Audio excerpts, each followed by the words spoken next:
7. Is my mic on? Okay, okay.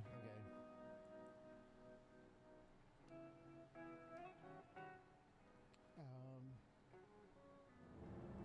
there's game sound. All right. Am I hearing? Hello, hello, hello, hello. Okay. Let's see. The attack. Okay, how's the attack? Okay. Hello, hello, hello. Bring the threshold down. Okay. All right. In my solo today, going to actually decorate my hangar. I need to kind of get it into the mode of hey, I live here. So I'm gonna deck it up with some atlases. Get everything laid out. Let's see, atlas. Why is that not livery empty? Oh, it's in use by something else. Hold on.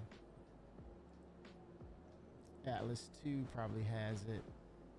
Okay, in use. All right. Okay, I will call that Atlas 2 up. And so like for a cargo and everything, I can just lay everything available for me. And then the other one, let's take a look. See.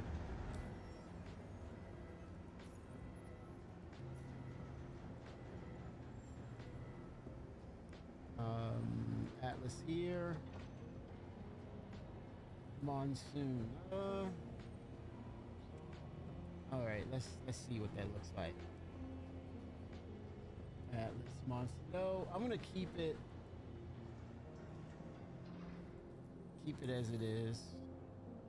Default color. I'm gonna go over to the freight elevator and call it up. So I'll have 2. I don't have to call a number of them up. I kind of think that they're gonna go with more variants. We haven't seen. Okay, I have both. We haven't seen the last of the Atlas. I think it's more of a necessary tool for the game. EVA version in space, a version that could work with underwater gameplay. Okay, let's see. Turn it on. Oh, wait a minute. I have it on my controller. Now I'm gonna start parking it. Oh, this is the mining version. Okay, fracture mode. This is the geo. Okay, I have a geo. So I should put the geo near something that is. Let me see something here. Place it near one of my ships, so it's a visual clue.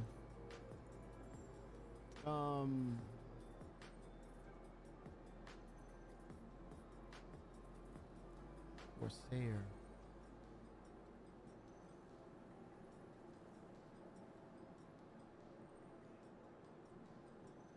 Prospector. No, I don't have any other.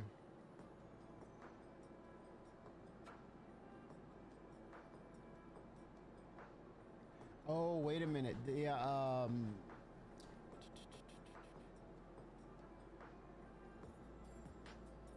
It's the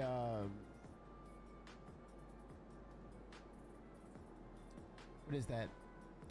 the vehicle, the mining vehicle. I have that. So I'm gonna place it in the corner. Let's see here. Come down here and set it up with that other vehicle.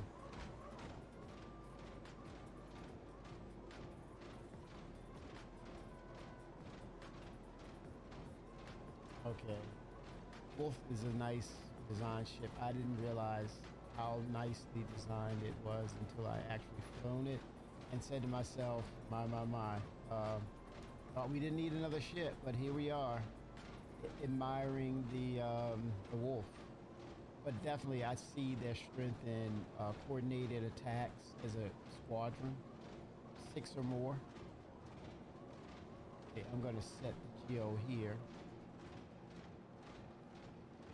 The mining, and then I'm going to leave that there. That looks nice right there because it has the lighting right there. The lighting is there for it. And then I'm going to set the let's see, I'm going to bring this one closer to the freight elevator.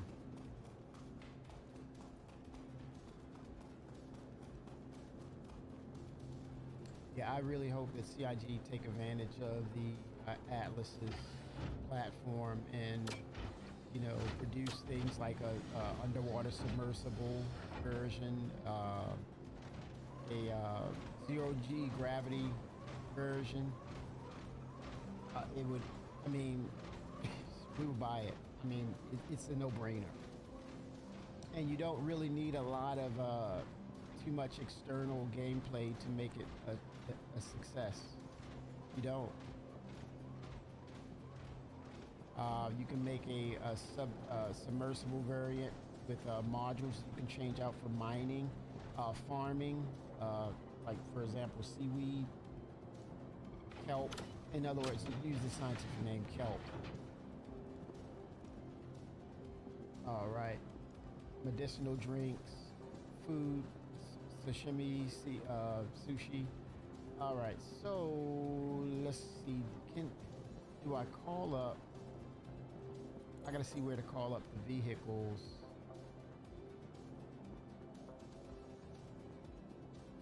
Vehicles. Okay, it's probably downstairs. It's the but then again, will it work with? Do I bring it into the hangar? I need to call it up here. Let me see. Let me go to the or store it in another ship, and then yeah, I might have to do just that. I'll have to check that. They have to integrate all of this to make it work, to make it make sense. Because right now it's a little bit of all over the place. Let's see. I don't see the.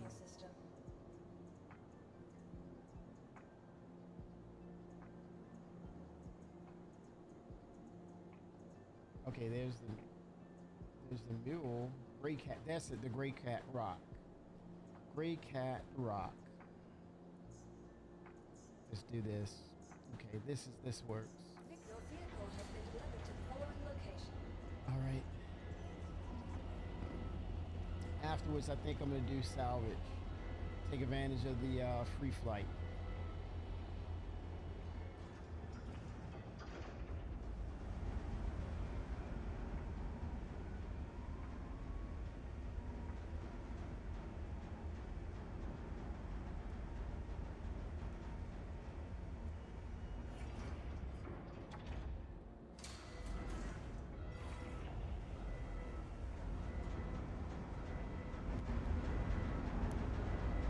There we go. In stereo. Gray Cat, and then I'm gonna park my Nursa. I need some socks, man. I don't have any socks.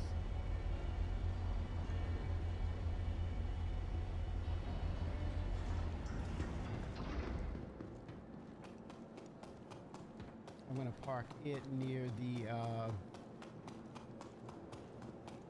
Atlas. There it is, over there.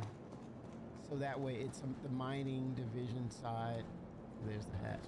Wow, that almost looks like purple and green. It's crazy. Almost.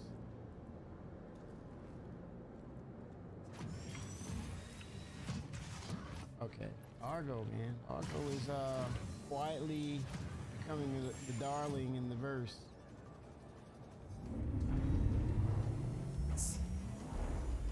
That does look purple and green, man. Don't make me take this thing out and drive it. Holy smokes. Yeah, I hit something. I don't know what's going on. Collision or something? What was that?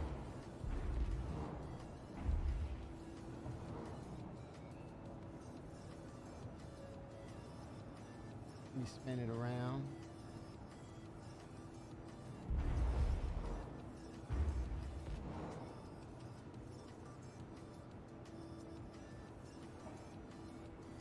Trick it out a little bit up in here, make it feel like home. Cause I think we're gonna get it. We may get an announcement. Highlight that. Nice little highlight. Great use of lighting.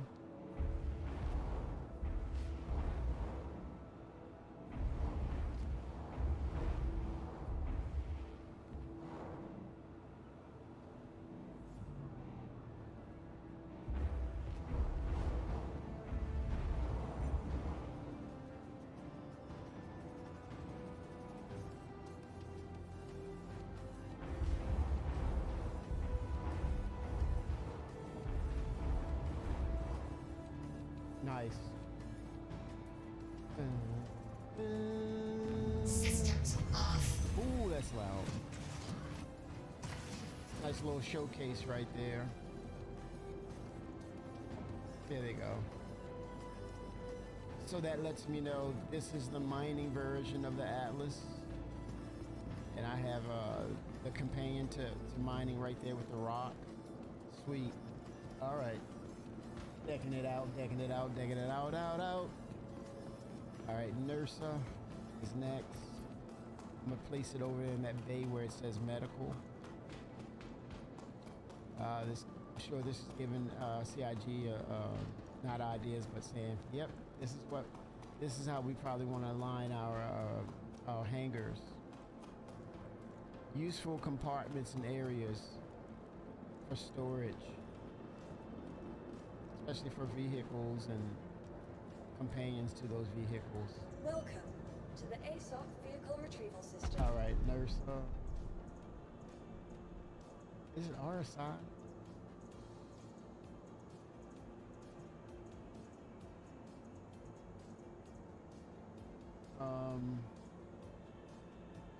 Yeah. Okay, let's look at let's see if I have my livery, my color set up for it. Paint job.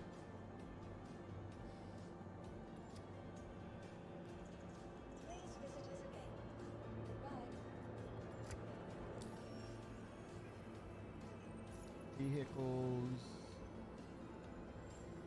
RSI. Oh, I have to call it up first. It's locked. Welcome to the ASOP vehicle retrieval system. RSI. Medic. Deliver. It's here. Now I go back. Go into the livery. See, it's a lot of disjointed components you have to go in and touch this. I think it's all about they're going to integrate all of this together in one huge system or database that you draw from. So there's the medic. Now I can go to liveries. Oh, I love that color, but this is for medical oasis. I'm going with that military green, man. Can't hurt anything. Okay, now call it up. Welcome to the ASOP vehicle retrieval system. RSI. Okay, here we go. Your Medevac. vehicle has been delivered to the place. All right, here we go.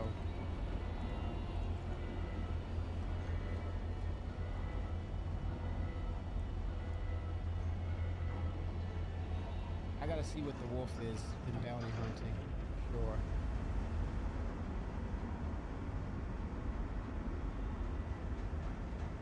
Pack of wolves, man.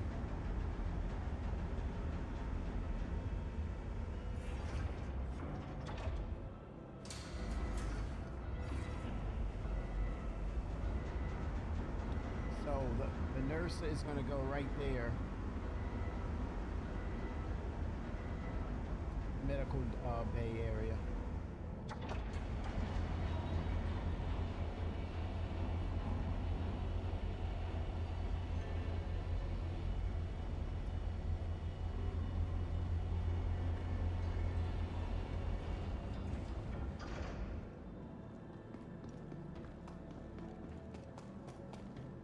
All right.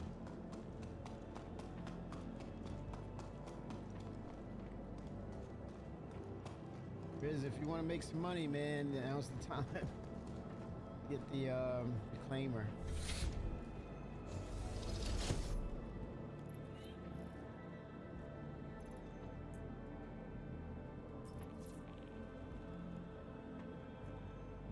Deploy weapon rack.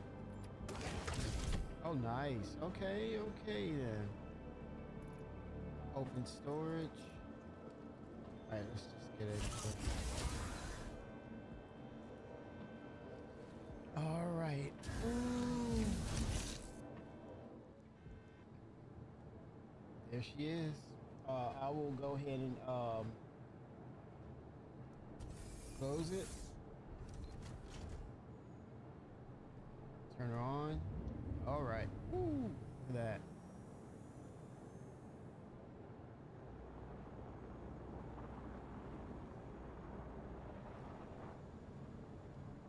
Oh, I gotta check my. I'm looking at my key bindings, and I'm using acceleration or turbo. Let's see. Vehicle.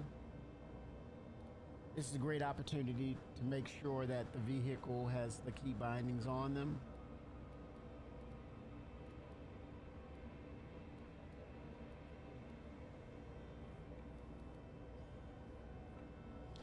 Vehicle scanning.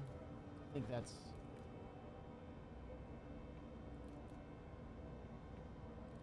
Oh, that's gamepad. No. Okay, there we go. Vehicle scanning. Yep, it's the same. You're just checking there. That's good.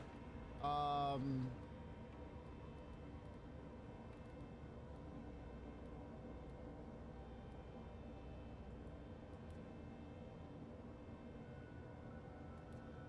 think that's already set.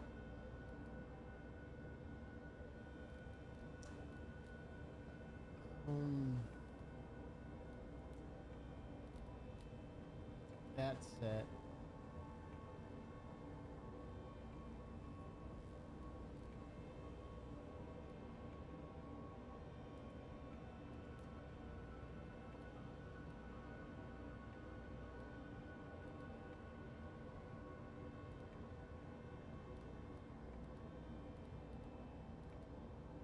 Okay, ground vehicle movement. This is what I wanted to see. I have that set. Yeah, left and right. Okay, this is what I wanted to see. Brake. I think it's set.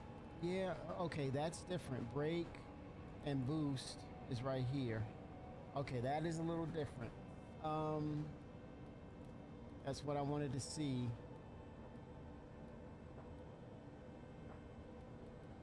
Okay, so I'm gonna save that to 6 degrees of freedom, Star Citizen, right?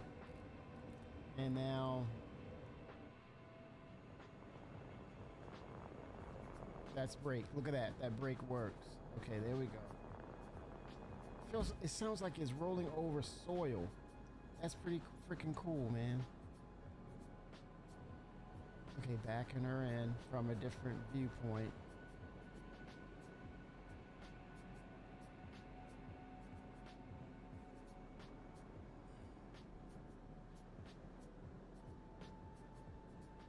Just enough to showcase her right there. And then people can just get to the elevator immediately, right? Let me back up. I think this is flat.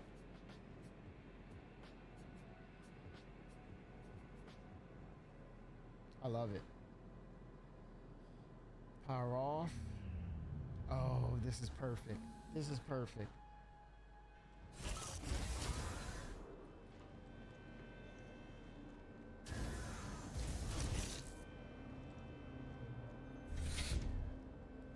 Look at that. Isn't that beautiful, man?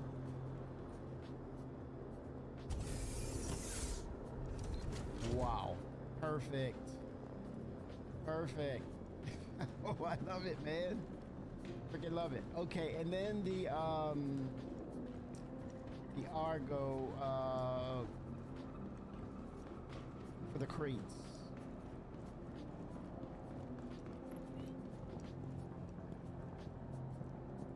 Welcome. I forget the shape of it, but it's Argo something, something, something. Probably bring the mule out too. And the hover quads. This is good. So just to make it feel, it's hope for tomorrow, right? This gives you hope for tomorrow with the project. What could be? What is that? Oh, the tumbrel. Don't forget the freaking tumbrel, man. Let's go ahead and deliver that, right? Your vehicle has been delivered to Love that vehicle.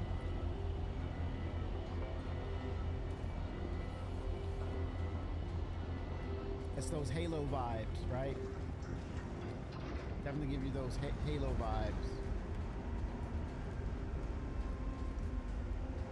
So where do I set that one? Maybe over here.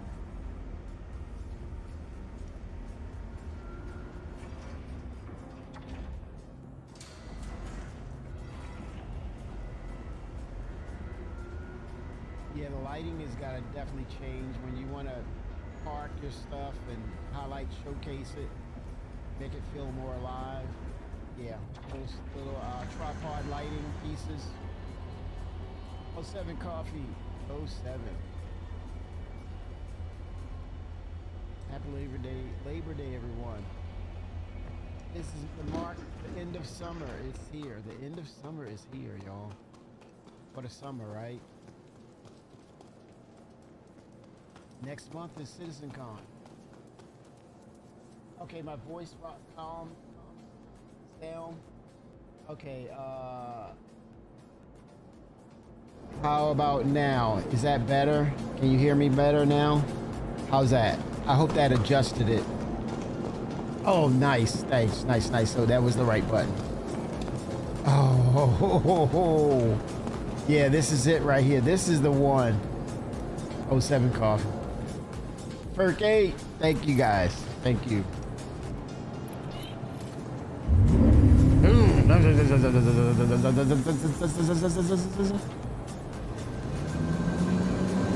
I'm just getting into the feel of, I think before we get the base building, we may get the introduction to proper hangars, right? And that might be something showcased at CitizenCon. Don't quote me on that, but fingers crossed, right?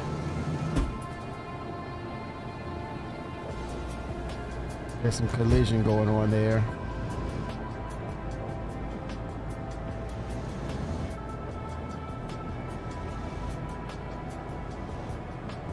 Yeah, showcase that, man. Those lighting pieces, areas of lighting, right there.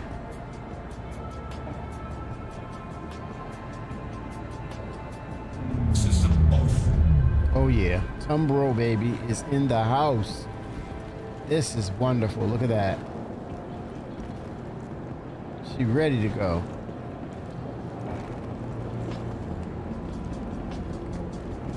That's nice.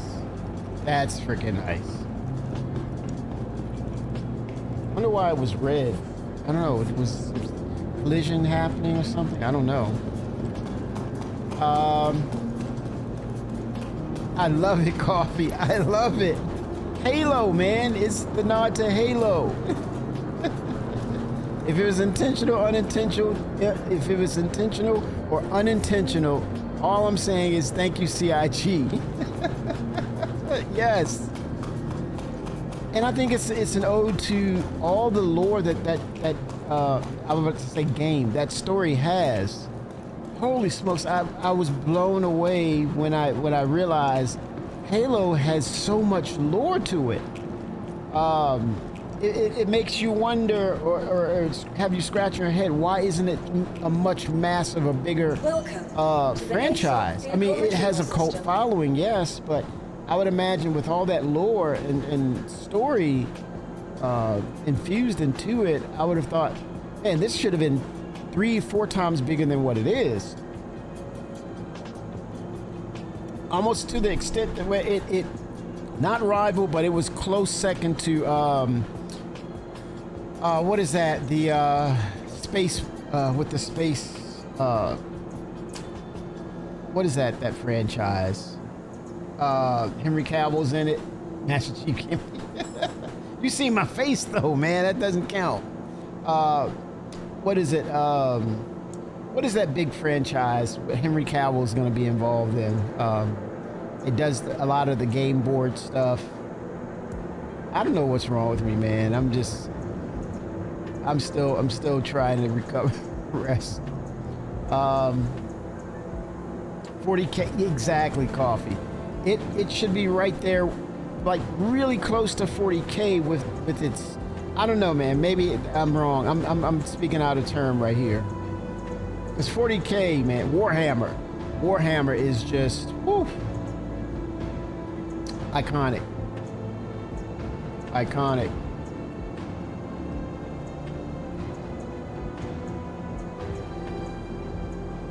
Okay, this is the one I'm thinking. Which one is it?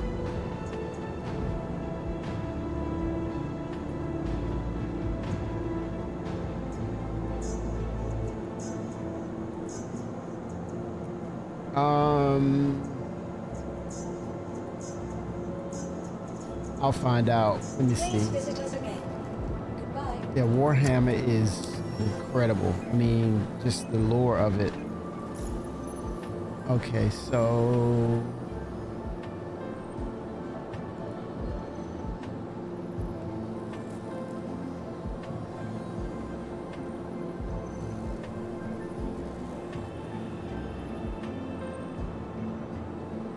MPUV tractor. Let me try the MPUV. Let me call that up. Welcome to the ASOP Vehicle Retrieval System. Oh, what? Yeah, they better stay away from that.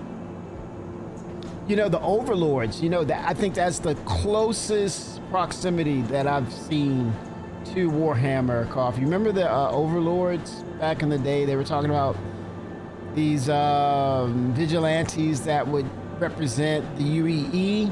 UEE says, hey, I have no affiliation, but they're special forces in how they operate, and they really try and go and implement the law in lawless systems such as Pyro. Maybe you have orgs that are commanded by the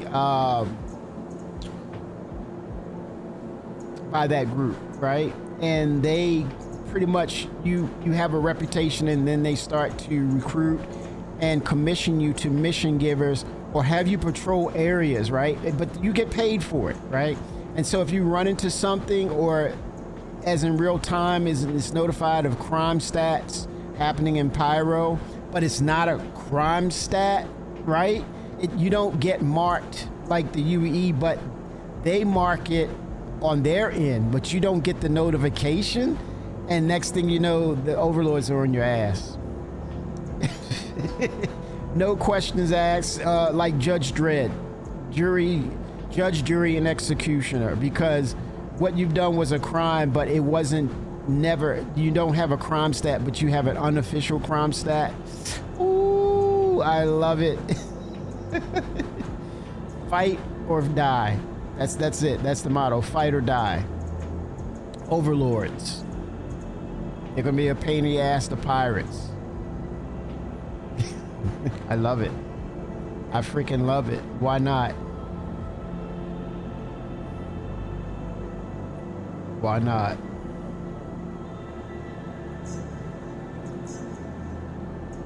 Raytheon. Aloha. Nice. Oh wow. Very nice. Goodbye. Aloha. Okay, let's see. Is that Argo? Okay, let's see what that looks like. I don't know which one it is. Let's try the tractor. The shapes. Okay, I see that shape. That's what I want. That's what I want. Okay, Storm Gray. Save changes.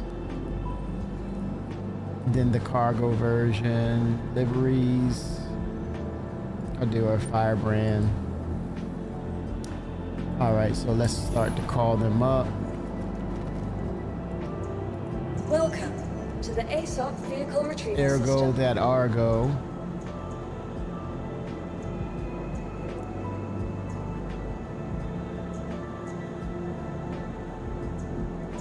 Your vehicle has been delivered to the following.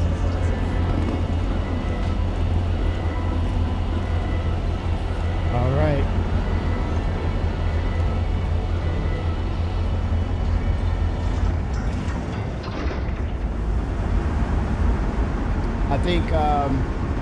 I think CIG will be back on track with the Vulcan testing, and this time I think they will have the correct build or patch that they're going to implement and test with, and I think that's where we're going to start to see some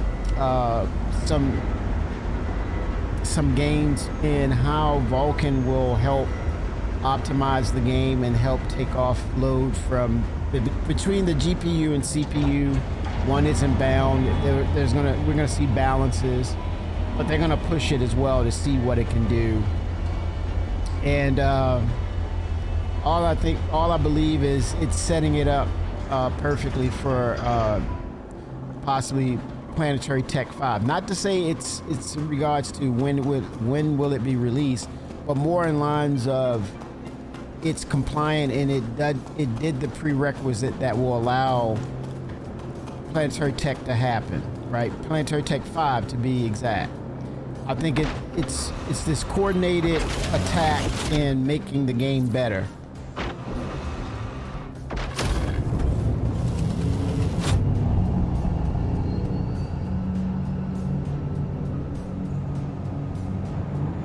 That's cargo, so I'm gonna relate it over here. This is so freaking cool, man. I can see this on the clad, the ironclad, which then I'm gonna upgrade to the assault and have this thing docked on the ship. Whoa. Right there. Dressing it up for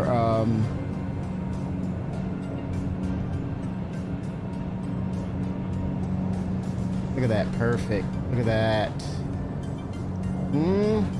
Nice.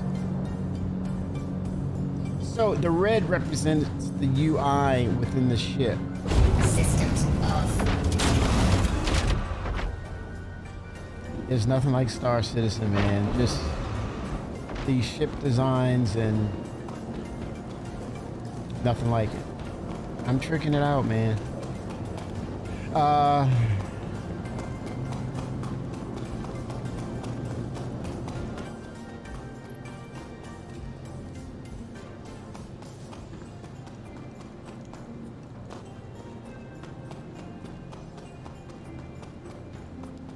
All right, here we go. So I'm gonna pull up another ship.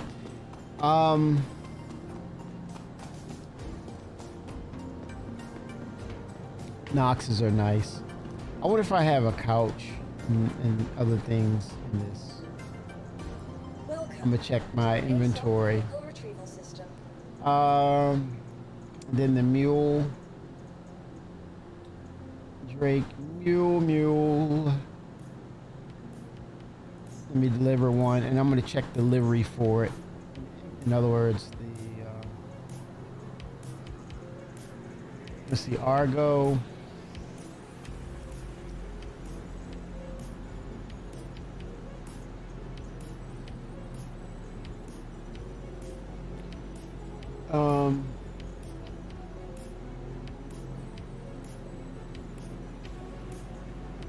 Oh, I definitely want this one. CSV. Let's look at the if I have any what you call livery paint jobs on it.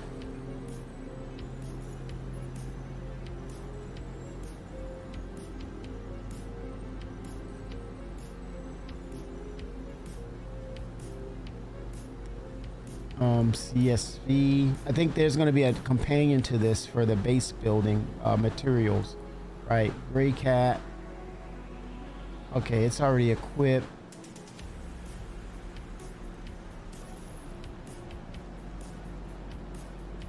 Welcome to the ASOP vehicle retrieval system.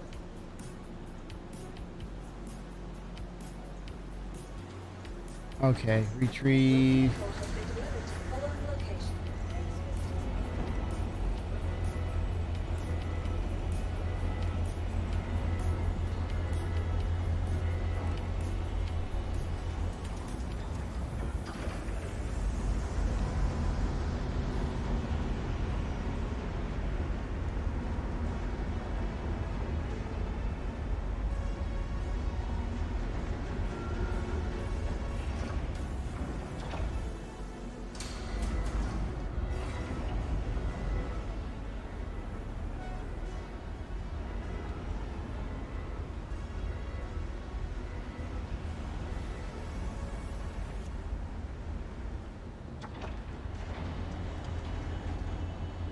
Took a minute, didn't it?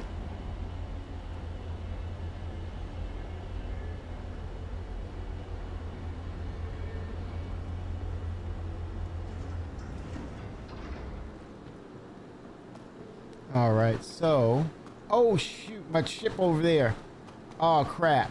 Look at that! Look at that! It's gonna blow up! It's gonna blow up, man! I had it too close. Ooh, that's not good. Look at that! Ooh, that is not good. Oh gosh, there's gonna be the other version to this.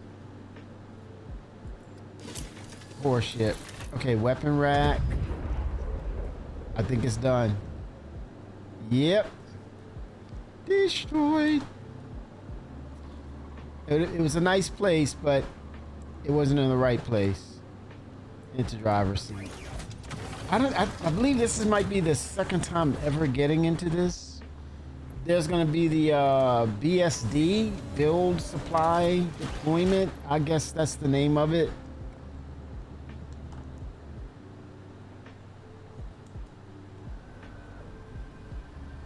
Yeah, this holds the 4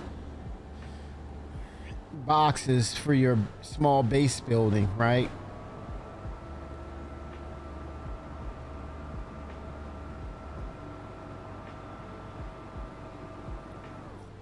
Drone, so that fits that because it says drone repair. The combination of the two will, the ladder that's coming will have drones, so this is representation of that, just to remind me. This is okay, Coffee. They were talking about in the last couple of, not this CitizenCon, but the year before, when they talked about base building, right?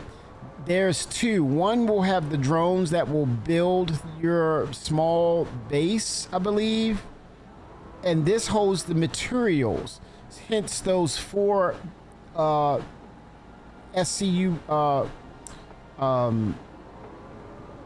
cargo grids back there. Grids for that.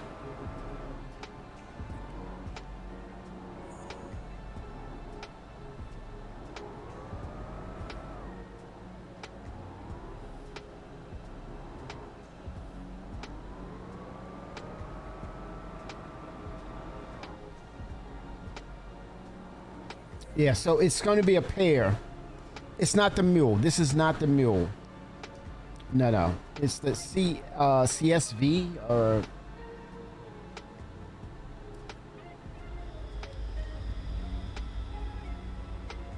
Yeah.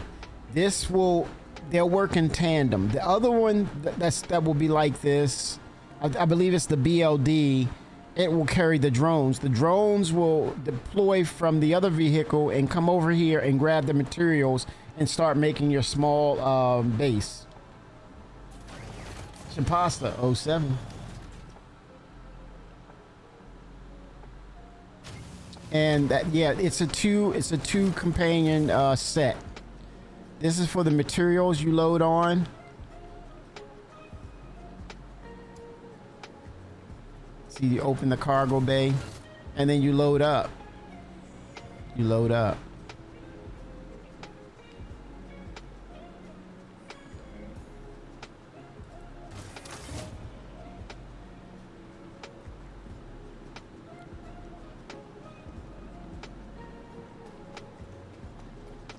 Oh, let's see if I have a couch.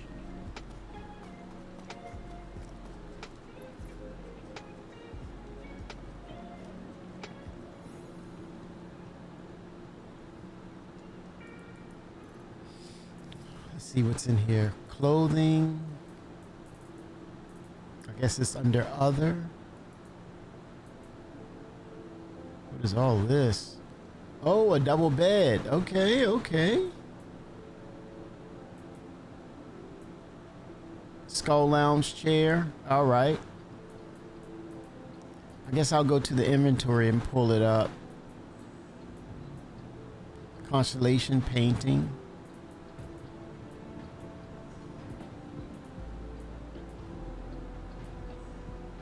Fish tank. Interesting. Jukebox.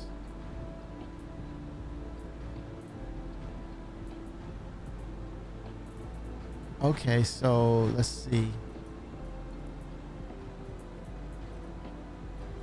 Guess I'll go to the freight elevator and pull it up.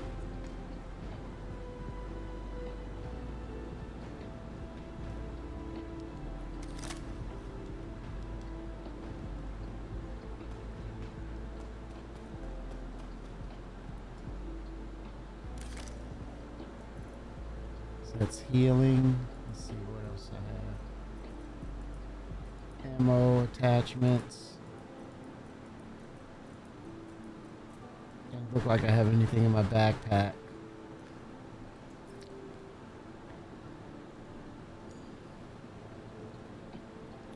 Okay, so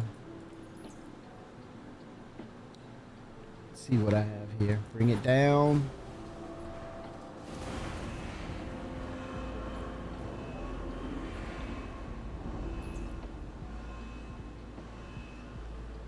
And let's see here.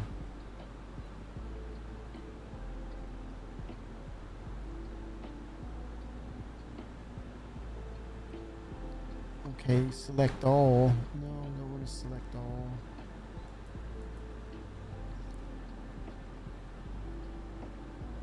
Missions.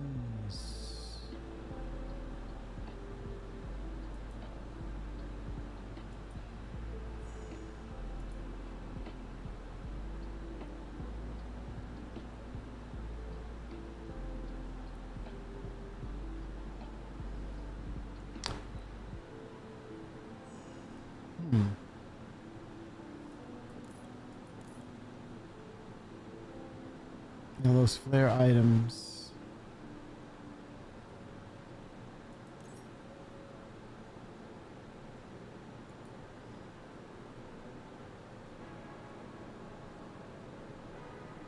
Flare. Guess it's categorized as flare. No.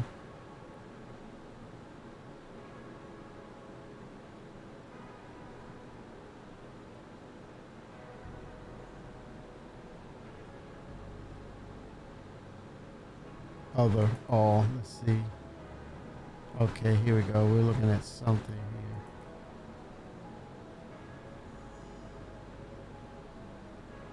here. Yeah, we're getting down to, there's the jukebox.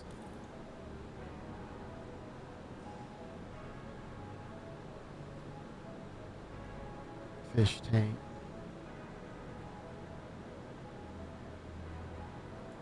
Okay, lounge chair.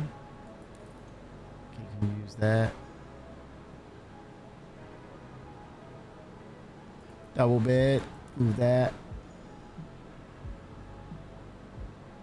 Let's try painting. That's it, not a lot of stuff.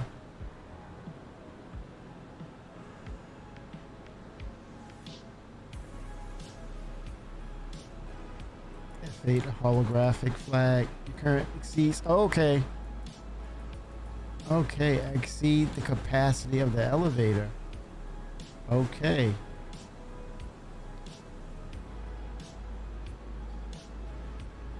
All right.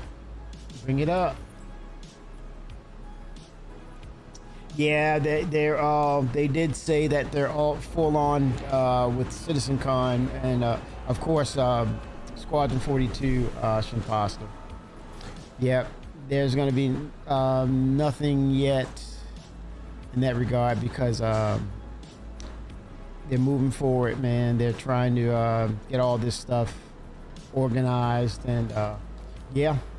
Well, hopefully that means it's going to be a really good 2 hours of content, and they're not going to really, you know, if they can give just 10 minutes of just those features, I think that'll be a good thing.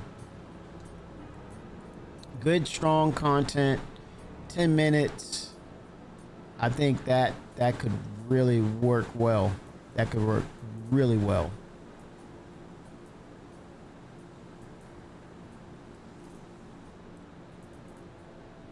Tractor beam right there. Okay, let's start tractoring this. Yeah, I think they'll be fine though. Tier 1, tier 0, tier 0. That's a good question. Knowing that they have limited resources, and specifically they're going to, you know, make sure that Squadron 42 hits that mark. There you go. I won't hold the breath. Oh, don't hold your breath for base building too. I think all features within range. I think it'd just be an announcement after, you know, appropriately. I think we could probably see a test of it at the end of the year, but because resources are spread so thin, don't count on it. Don't say I'm disappointed because it hasn't happened. I would say, yeah, Squadron 42, always understand that they have to get this right, man. If they don't get this right, then what are we here for? And we don't, and the last thing we want Chris to say or have him sit here look at all this effort and, well, look, put it to you this way. Gary Oldman, Henry Cavill, Mark Hamill, all those A-list names of people who participated in Squadron 42. That says enough right there. I mean, I don't have to explain that, because he has to make sure that their reputation, their careers, all the things that they stood for in their career and upholding their craft, Chris has to compliment that, not make it a laughing stock, not have their name associated with something mediocre, period. There's no compromising that. We are not in that equation. We need to take ourselves out of that equation and understand what's at stake here in regards of putting their reputation out there. And Chris, they trust him, right? There's a certain aspect of trust that, hey, I put my name on this, Chris, it damn sure better be good, dude, because I worked hard at my craft. I worked hard at what I do. No, it's got to be right. There's no compromising that. There's no debating that. We're out of that equation. And this is another reason why it is a priority. Their names are on this, not my name. They're like, who? I'm not buying Squadron. I cannot sell Squadron 42. I don't care how much I try to, make a point. I'm not the one that sells it. They're selling the game, but also they're putting their reputation out there too. Henry Cavill, Gillian Anderson, Mark Strong, Gary Oldman, Mark Hamill. I mean, I can go to the list and read that list down, right? I can read down that list. Their reputations.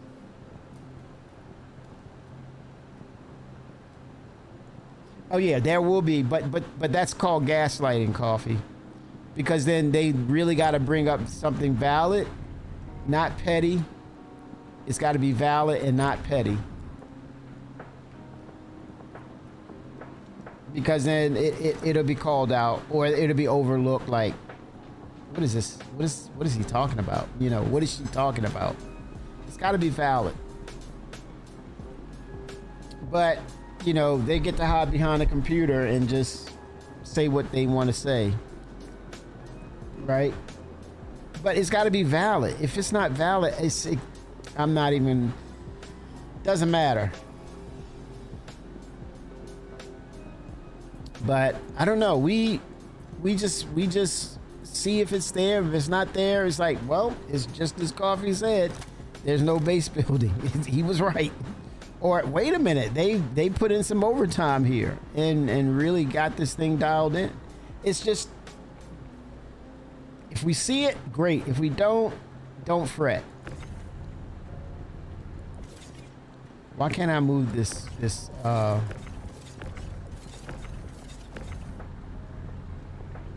is this borked?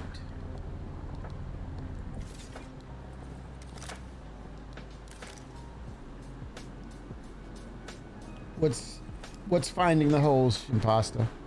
What is the finding the holes?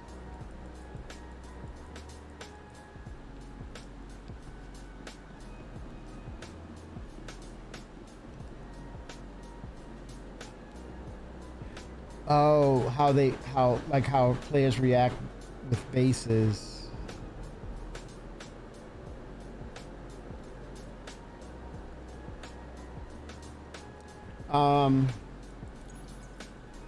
I think, do you put base building on to the current system that we have, or do you really need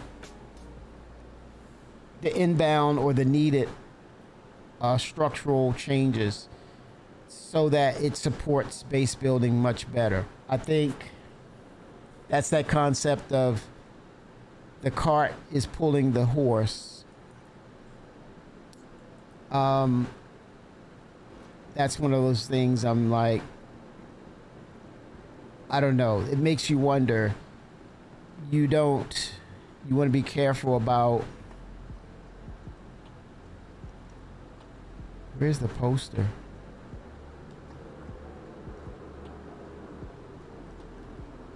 Yeah, maybe they need the dynamic server meshing data to track and to also keep persisting the state of these bases that we build, right? Yeah, you know, place them in the same area. What is that? Does that create desync? And I think right now desync is a problem. Desync is definitely a problem with the game, and we don't know what that is. And then we're talking about increasing player counts, so they need the system to be more robust and resilient so that it can uphold the new features that they want to drop in. I think that's the question. I don't think we'll ever get an answer to that, but we can only suspect that makes sense. They want to move away from Planetary Tech 4. We definitely have to have a working version of dynamic server meshing, which I think they are testing behind the scenes with the free flies and player concurrency.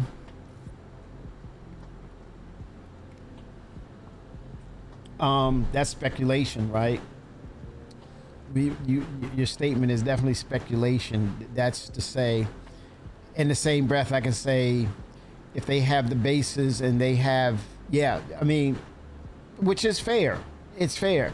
It's at the same time saying, I'm 100% speculating by saying, once they have all the systems in place or the updates to the game engine in place, then this will allow them to effectively add in base building, and it will consistently work, right, to the concept of what they've laid in, right?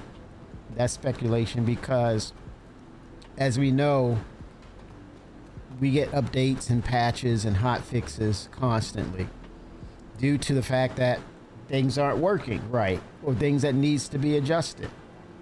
But because of base building, what it means, and it's a brand new architecture, that's one of those things we have to look out for and keep our eye on and be ready and willing to do the preview tech or the tech preview test so that we know it works. So that we know it works.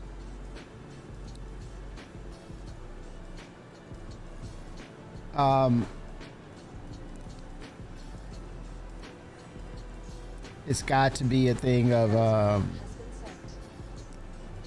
very aggressive and robust testing. But right now, it's probably on the back burner due to where we see Squadron 42, right? It may have to wait. It may have to wait. But I think our CitizenCon this year is going to tell us how close we are. If you see some inkling or you see the conversation, you'll know where the needle is. Is it closer to being a release, or will it be announced as releasing at a certain date? I think it's not just what new features are all about. It's probably, I think, put it this way, the things that they reveal are that we deem important. The things they don't talk about are just as important, right? Because if there's no updates to certain things that we're looking for, and it passes by CitizenCon without even a mention, then you say to yourself, okay, it's just as what they said. Squadron 42 has really has emerged as the priority, right? Meaning Chris is saying, I absolutely must get Squadron 42 to the finish line. I will burn this house down to get freaking Squadron 42 out the door. If anything else I do, it's going to get that out the door.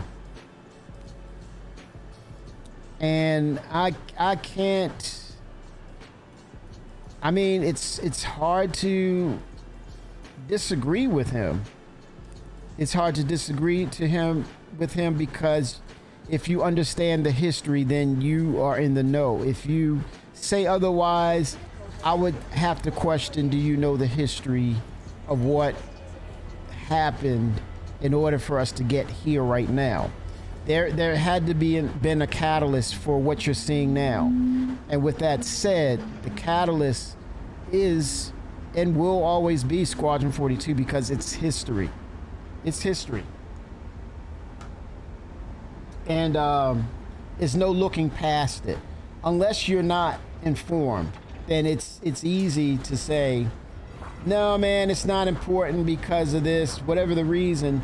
It's unless you say, yeah, I saw the history, I know what that is, and I'm like, then you're not you, Shimpasa, but the person is ignoring that. It's like saying it's not important to me to the extent that I know, I've seen the history, I just don't care. And it doesn't matter how you feel and you feel a certain way. Not you, but it's just, it doesn't matter in that sense because it's what has to happen according to, well, it's CIG. This is CIG and they're going to operate. CIG is going to do what they need to do. It's just that simple.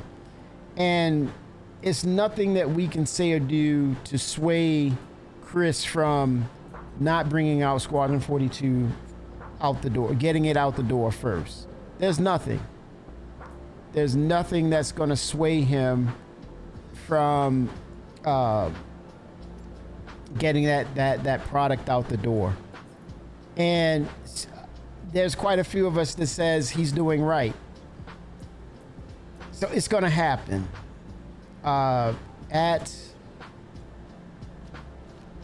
Regardless of our feelings about or the comparisons between what we see now and what he's working on in concept from way back in 2012.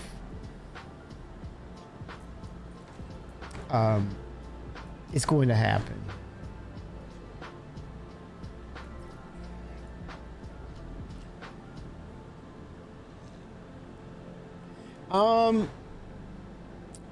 Have they painted themselves in the corner? I think it's almost saying the statement should have a question mark because that's yet to be revealed, right? It's one of those things that potentially, or there's a chance they have paint themselves in the corner, as opposed to it's like they painted themselves in the corner, like past tense, or they are going to paint themselves in the corner, future reference. So it's yet to be determined. So it's I have to look at it as a question mark, as opposed to a period, to be honest. That's what people are looking at, but at the end of the day, they will continue to reiterate, they will continue to have a game plan on what needs to be built or updated, which we already see on the roadmap. And when you look at the roadmap from 1.0, that's your script of what's to be come Star Citizen as we know it, 1.0. That's running according to the script. Now the timing, that is not even in the equation. That cannot be in the equation because they don't even know.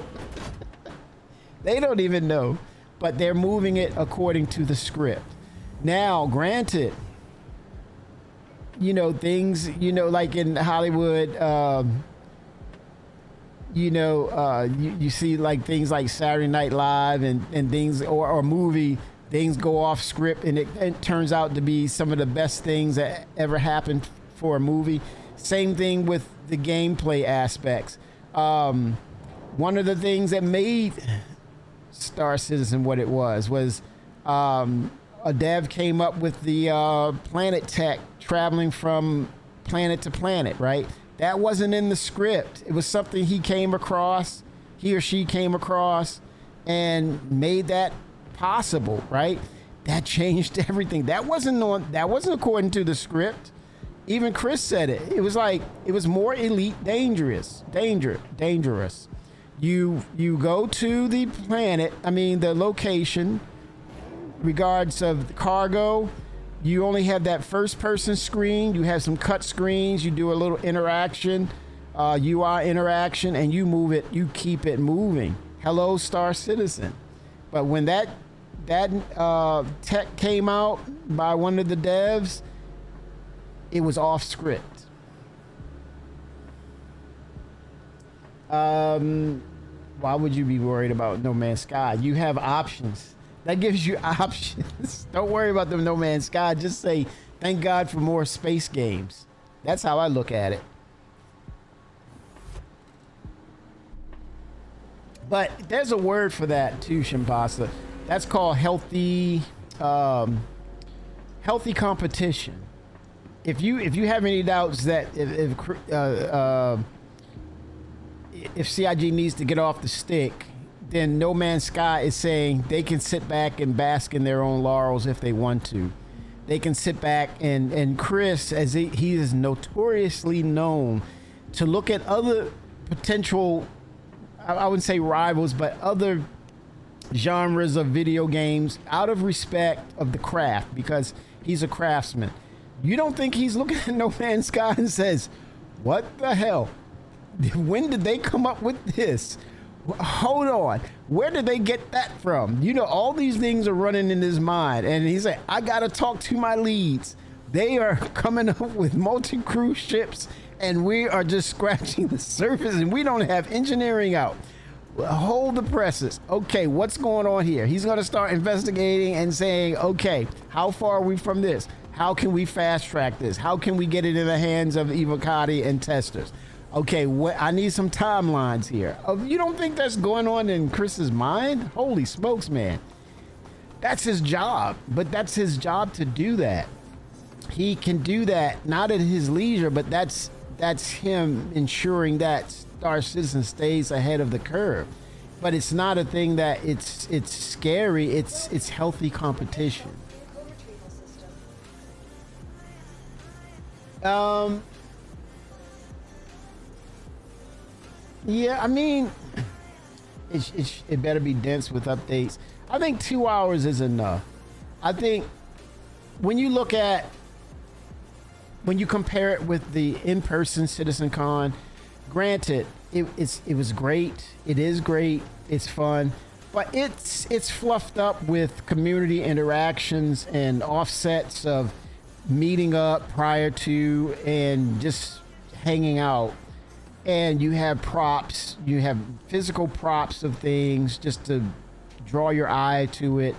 But when you strip it back and you look at it at its essence, it's not going to be that much difference. Truly, it's not going to be that much difference because they still have within their wheelhouse of talking about concepts, talking about things that are just about done. They have it. And if you increment it no more than 10 minutes per segment for each unique feature or things that needs to be talked about, you can compile those 10-minute increments or 5 minutes. That's a long time. You compile all that together, and then you have Chris to go in and elaborate on things regarding Squadron 42, dates, release dates. I mean, it's more than enough time. It's stripped back. There's no more of the fluff. It's more about where we are, what is coming down the pipeline. And it doesn't have to be an immediate thing. It's basically more or less an elaborate roadmap for towards the end of the year into 2026 period. And so with 2 hours and it literally being a roadmap that will feature video and content of new gameplay features or existing ones that are close to completion. I mean, it's basically CitizenCon raw.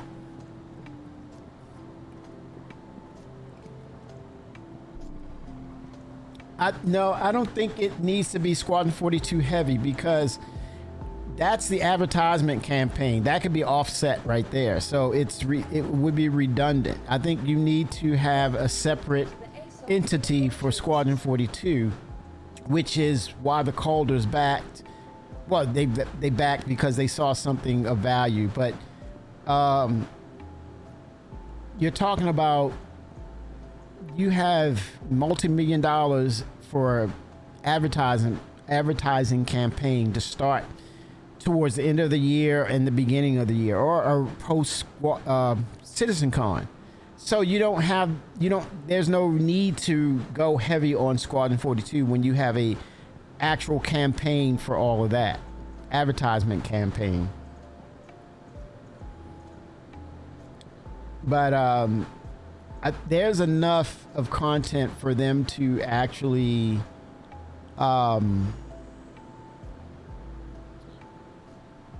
give us an update on. There's medical, there's the update to Maelstrom system, there's updates to the interiors, there's updates to Planetary Tech 5, there's updates to the actual building and gathering of material for your bases, there's updates for all things that are ships, there's updates for the new systems that they're working on, updates to Castra, updates to Nyx, updates to Terra, updates to brand new ships, concept ships, updates to crafting, right? So updates to bounty hunting.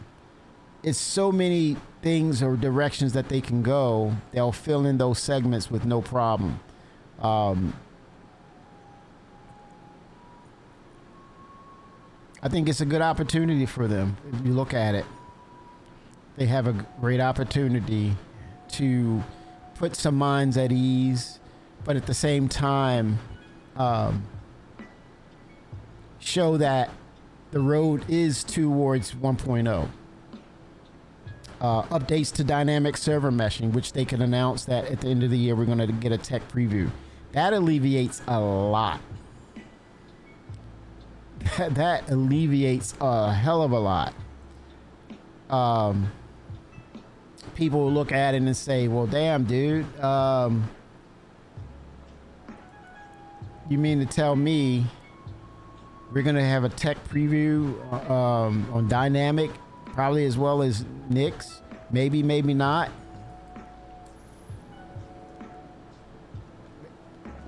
Because at the end of the day, everyone isn't working on Squadron 42. Not everyone. Welcome to the ASOC vehicle retrieval system. It will only not go down well with those that are here for a Star Citizen. So here's the thinking. CIG does not talk about a feature until they feel it's ready. So if you go by that thinking, they may not have any or have many updates on dynamic server meshing. Vulkan, I take that out of the equation because Vulkan is being tested right now. Genesis, etc. So if they think, let's show them Squadron 42 again, and they make it an hour, it's not going to go down well. And these are ifs. So it's ifs. But they've been working for well over a year with this. They haven't stopped the things that they've announced from the last CitizenCon. It's still ongoing. And I don't see that there was any stop or hesitance on that. And then with Planetary Tech 5, they have a team dedicated to just that. And who knows, they might even really blow us away and say, hey, some of the locations where Squadron 42 will happen, we finished those systems. that will mess us up. That will mess us up. And they, again, the thing about the silence, some of it you're seeing where the flight model team went in and tweaked some of those ships. And it was just an immediate thing. It was like, hey, guess what we did? And we were like, what? Yeah, we tweaked some ships. Take a look at the list. It's already in game. Have fun. Like, huh? What? Excuse me? No announcement? So it's saying, well, we're busy. We got other things to do. We just put it out there and we did it added it to a patch or a hot fix. Give me some feedback because I'm working on other things. Do you not like this? I love that. They're getting it. They're just focusing on getting it done. I'm good with that, man. I'm good. I'm not saying, I'm saying in general, Shimpasa, I'm good with that they're just getting it done. And the feedback is more of, okay, I heard your feedback. Okay, now I'll go ahead and get some things worked out. That's pretty cool.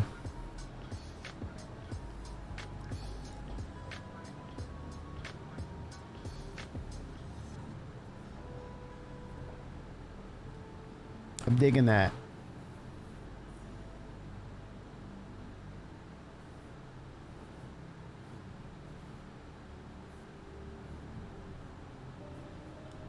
I'm really digging that they are going after it and just getting it done and saying, okay, give me some feedback. And so far, so good. So far, so good.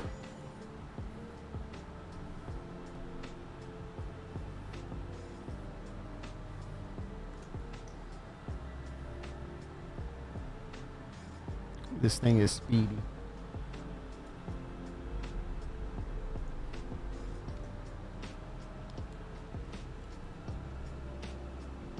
Well, I mean, again, I said it's speculation, and it just, you know, it makes sense. But they're working. It's not like they're not going to keep continuing on the work to be done. I can understand the skepticism, but also I've seen where they went and did a 8-hour scope of Squadron 42. I mean, of CitizenCon, and a lot of features we're still waiting on, right? So does it really make a difference in regards to how they've done things, and they're scaling it back to its raw essence. It's not that far off. I mean, I think this is more of an opportunity for them to kind of not skim over things, but get right to the meat and potatoes of it. I don't see it like that because they've called it out for a 2-hour session, that it means that we're not getting anything. I think it's probably the opposite. I have to think of it that way, that it's probably the opposite, that they're getting right down to, yeah, you're going to see this next year. This is slated for next year. This is what it looks like. Oh, by the way, we've been working on this, and it's on the schedule, right? So I think it's more of an opportunity to really show us, well, it's an opportunity for them to show us the things that they have intent on releasing, and that's everything and all things on this side of, on the other side of Squadron 42 1.0. It's 1.0, the initiative, and I think they're going to echo that. It's imperative for them to echo that. I think why would they slip past that? I don't know. It wouldn't make any sense when the roadmap states it. Chris' initiative is that. Richard Tyra's initiative is that. I think he's multitasking. He's working 2 teams. I think the dial-in for him is just Squadron 42, but the push is for 1.0 now. I think it is more of a polish for Squadron 42. I don't think it's more. There's things that are really off for him to pour himself totally into. I think the team knows what they need to do, right? And he's just making sure that it's right. But I think also he has dedicated teams for 1.0. And I think right now it's not the time to give us updates because we're so close to CitizenCon. Let them do that at CitizenCon. So then it's more of a wow factor as opposed to, well, what else you got next? I've seen this. What else you got next? It's like, huh? Well, well, it's not what I'm saying. It's just conversation. It's just conversation. It's things that make sense with the personnel that they have. It makes you say this. Well, what are they doing? I mean, does it take that many people to dial in Squadron 42? If certain people are working on certain things, doesn't that not free up the other people because they're not working on it simultaneously, right? So, I mean, you have Richard Tyrer setting up assignments for particularly skilled people for Squadron 42. So that means give them the bandwidth, give them that window to let them work on it and not overcrowd the process. So it goes back to my statement of too many hands in the cookie jar leaves you with crumbs. Truly. It makes sense. So to task certain personnel who are, I guess the more matured, seasoned veterans in the studio, in the company, they're working on that. So they're like, okay, I got my marching orders. Leave me be.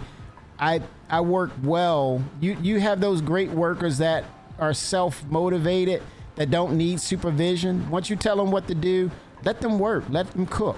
And I think those are the crew members he have.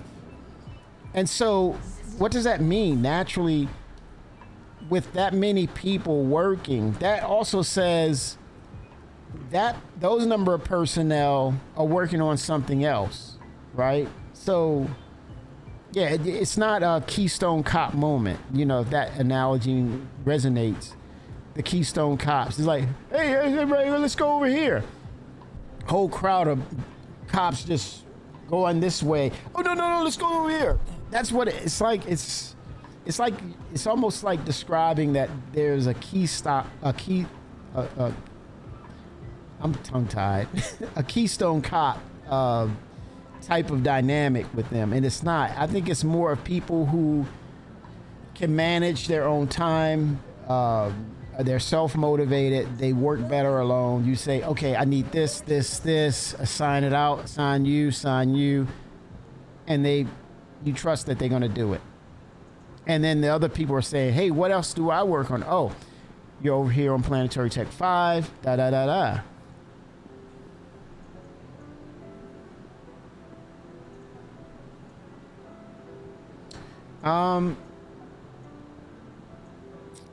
I mean, it's like they could change up a lot of things. I mean, right? But at the same time, when your features are structured into what needs to be done, you're not going to change that. You're not going to say, constantly asking that person, especially if they're skilled at what they do, you trust that they're going to get it done. And not like, well, give me a timeline. Like, what? No. Where are we in this process? That looks silly. Honestly, that looks... You're talking to grown folks who know their craft, and you're like, give me a timeline. They are going to let you know when it's done. Honestly. Leave them be. Let them do their work. Don't be a pain in the butt. It's like, hey, are we there yet? Are we there yet? Are we there yet? Are we there yet? They're going to look at you like, excuse me? Go away. Go away. Leave me to my task. You're getting on my nerves. Don't do that in companies. You're micromanaging. And you gotta say one thing. Chris he doesn't come off like that. Because he knows these people know their stuff. But this is some serious, difficult, and complex things they have to put into equation. So let them be. We're not gonna, and then he's showing us, he's telling us, I'm gonna let it be. But you have the roadmap to refer to. Use it. When it's ready, you're gonna see it pop up. Vulcan was a surprise. Vulcan was a surprise.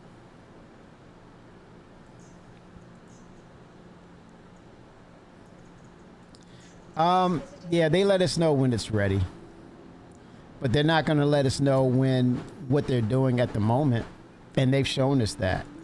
When it's ready, or close to ready, when they're ready to talk about it, yep, that's what they do. I've gotten to the point, I've gotten myself accustomed to that. And I play what's playable. Because it's almost like you want this feature, then you get it. And now you're like, okay, I'm somewhere else now. I'm like, what's the next thing? Right? As opposed to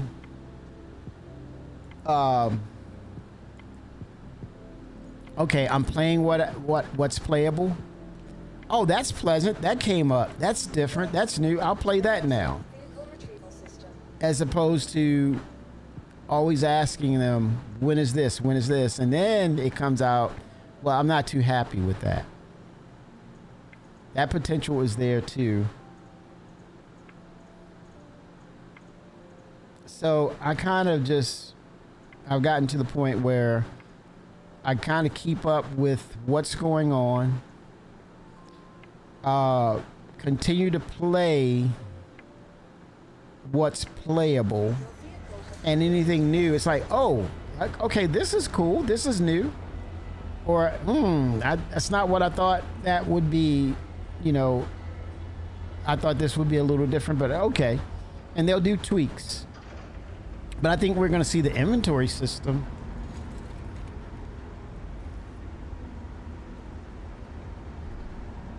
But if it's not ready to come out, they're not going to bring it out due to technical issues, due to artistic refinement, and then it doesn't go across. It's not going anywhere until Chris gives it a thumbs up, and then Chris gets the last say so. 07 Ta. Yeah, they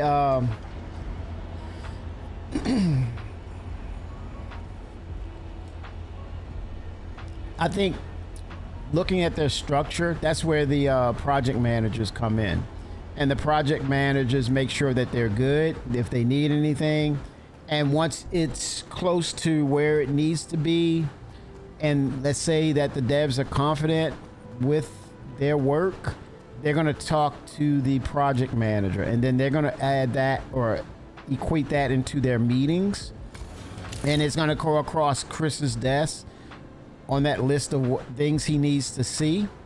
And then I think after that, they'll all take a look at it and get a consensus, and then they'll put it on. You know, it'd probably go past Jared. It's a lot of moving parts, right? But at the same time, they're still refining it.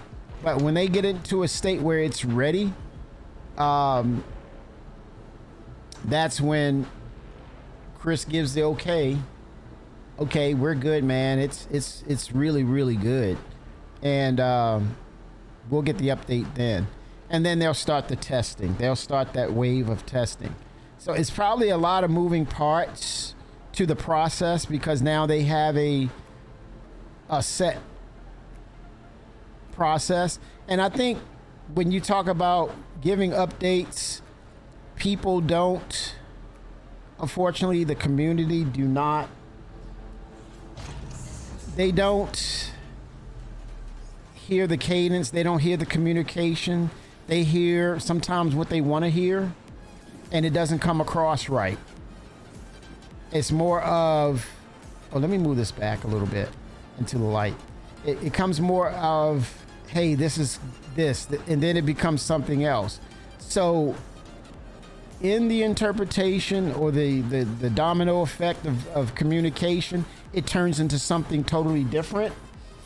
And then it's like, I didn't say that, but you did say that. It was on the video. And it's like, what?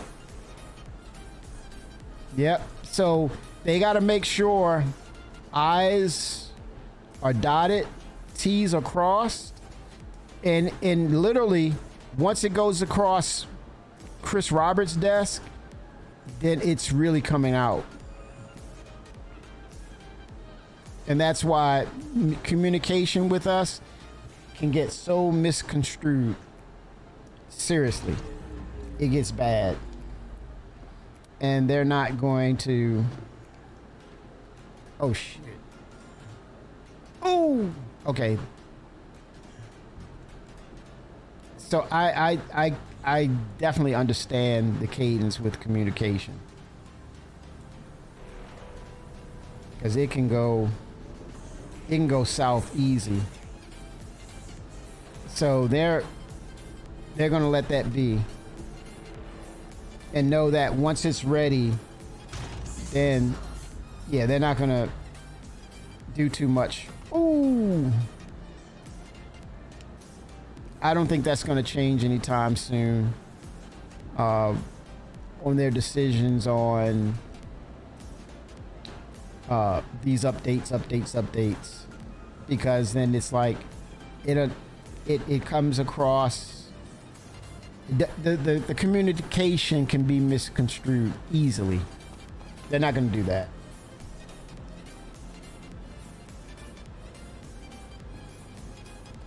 I think with the freight elevators, which I just realized I had so much going on. Chad McKinney is no longer with CIG. He was, and all they called him was I knew him as Dr. Chad McKinney. He was known as the elevator guy, so it didn't resonate. The elevator guy's not here, but I was hearing it in ways of them saying he's no longer there, but it did not convey over to me, right? Because I only know him as Dr. Chad McKinney. But once that happened, it almost had the Manu Merchantman effect. He was strictly working on it. But the good news to that is Benoit himself has has tasked himself to actually go in with. It's not just the elevator. It's more than that. It's not just freight elevators. It's the. They call it the transit system. It's the entirety of the transit system itself. This is why you're seeing iterative updates to it. It's not a wholesale freight elevator. No, it's not. It's so much more. And again, there's my prime example of the communication, and there is a domino effect that it ripples out and it changes, and it totally can get way off course. But yeah, it's the transit system. It's not just freight elevators. The draw call, what is it, the instancing, and they have to scale it up. There was even conversation of them changing these points of interest where you land the ships. One of the guys, Ian, I think I want to call his name, but he's one of the directors, and that's another guy he's a heavy hitter within the process. He talked about.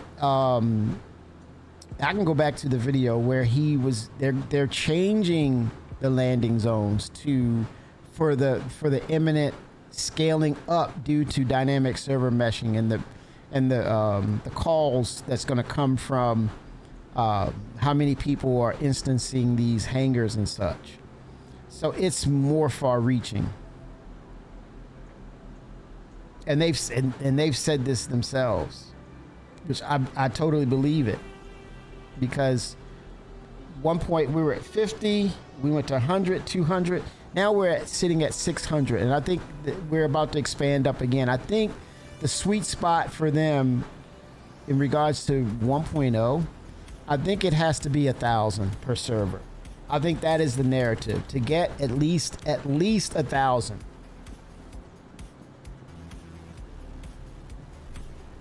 Yeah, that's a systematic thing, Ty. Anyone that try to run CZs or commodity trading, very well versed in how bad. Yeah.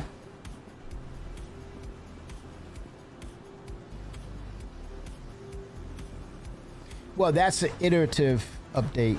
I think it's just consider it like a hot fix.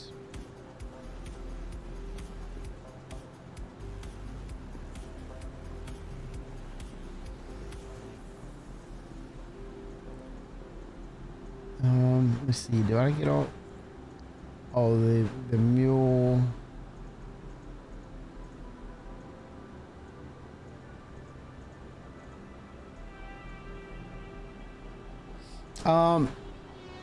Well, think about it. It wasn't just a random thing with the resource drive. I think, as I said, and they've stated when they gave us the introduction, they talked about the server meshing tech. They need high volume interactions in order to get the metrics they need. So that resource drive and these mission givers, the what is that? The system-wide mission givers, those were test beds for dynamic server meshing. And so if you don't have that concurrency, what can you actually do, or how can you actually determine what you need to do with dynamic server meshing, right? One is a catalyst for the other. You can't just make it up. It has to be physicalized in order to capture that data, in order to create the structure to what the servers need to do in order to accommodate higher volumes, which will then in turn make it and create it into a MMO.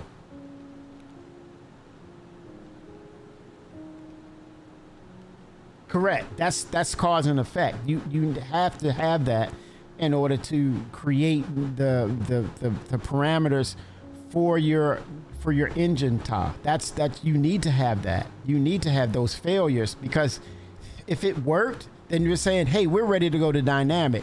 Because it failed, it says we're not ready. Now we need to build up the infrastructure. And that's what they need to gain the information in order to support these high concurrency of numbers and beyond, right? So they got to make it robust. So this is according to the plan, but it's not instantaneous.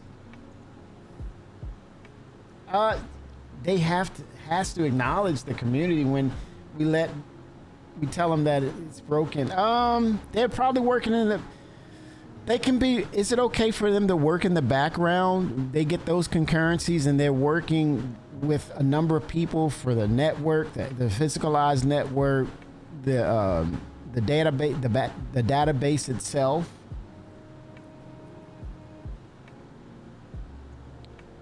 I think it's better for them. It's probably better for them to say that it's fixed as opposed to say, "Hey, it's broken," and then all of a sudden panic ensues. And you got. I told you it was a scam. We did this. We helped this. We helped this. The witch hunt, man. The witch hunt. It's just can't handle it. We can't handle it. I can't say I can blame them for holding it close to the chest until it's a deliverable piece of tech. Drake Mule. Oh no, let me claim that thing. Your insurance claim, thank you.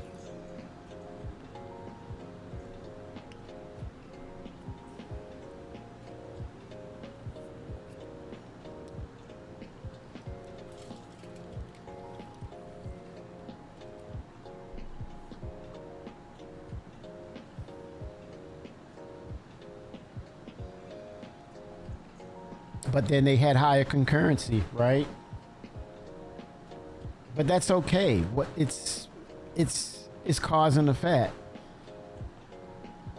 And they're expected to have even more or higher concurrency at some point. Once you see the features of 1.0, it's ongoing.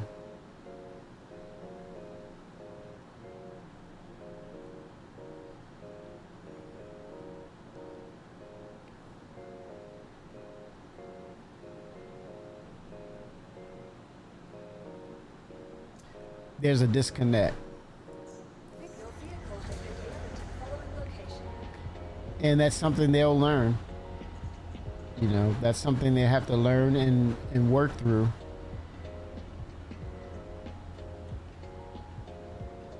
It's SIGs.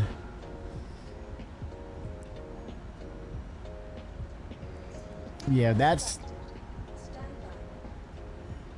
something that they have to work on.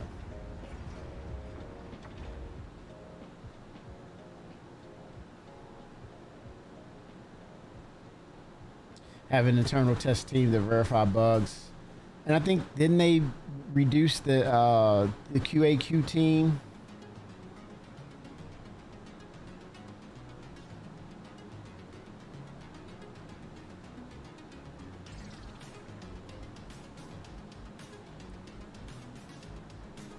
Oh yeah, it's a downturn on gameplay when you put so much time into it.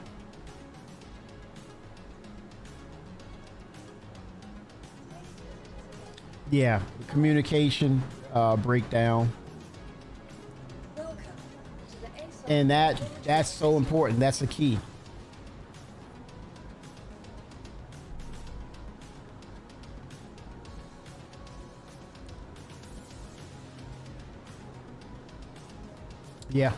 Yeah, we understand there is a problem, and thanks for pointing it out. We're on it.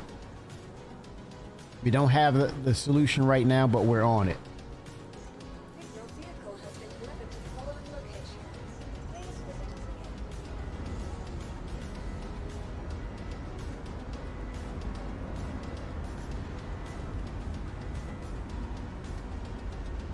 Well, some, not all, but some. That's some. Some will use it as something else. I submitted my taxes for the month. 07. Yeah, they're gonna have to. There's room for improvement. We know that for sure. And one of the key things is the communication piece, and it's the spectrum aspect of it. It lacks. It definitely lacks. I mean, it's there. It's open. It's it's a usable tool, but the question is, are we really using it? And when I say we, I'm talking about collectively, CIG, community. I mean, we're using it, but CIG, it's based on CIG, utilizing the communication piece of Spectrum and actually being able to sift and identify what's important in there and taking, pulling that data and vetting it, verifying it, right? To say this is a valid statement. This is valid. We have to get this fixed. Or, like you said, guys, to your point, acknowledge that you are correct. Acknowledge that, yeah, there is a problem with this.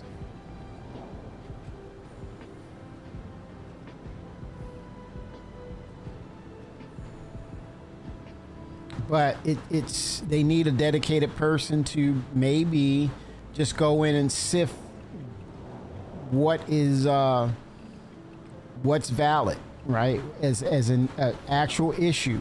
And I think when you're talking about the structure, things that says we do this at a high clip, 95% of the time we have to do this.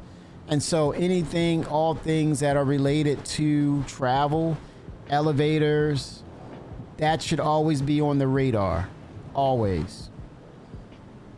But I think once they get it done, I'm glad that it is something that Benoit has tasked himself as on his hit list of what to take care of. I'm glad it's on his plate because I know it's going to get done.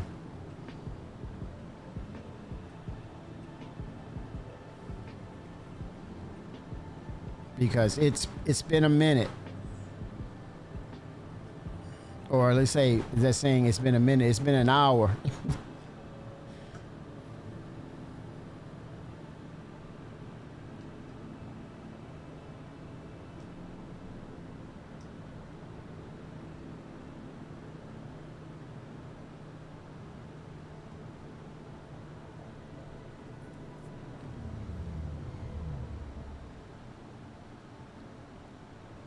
Yeah. Yeah, they're avoiding it.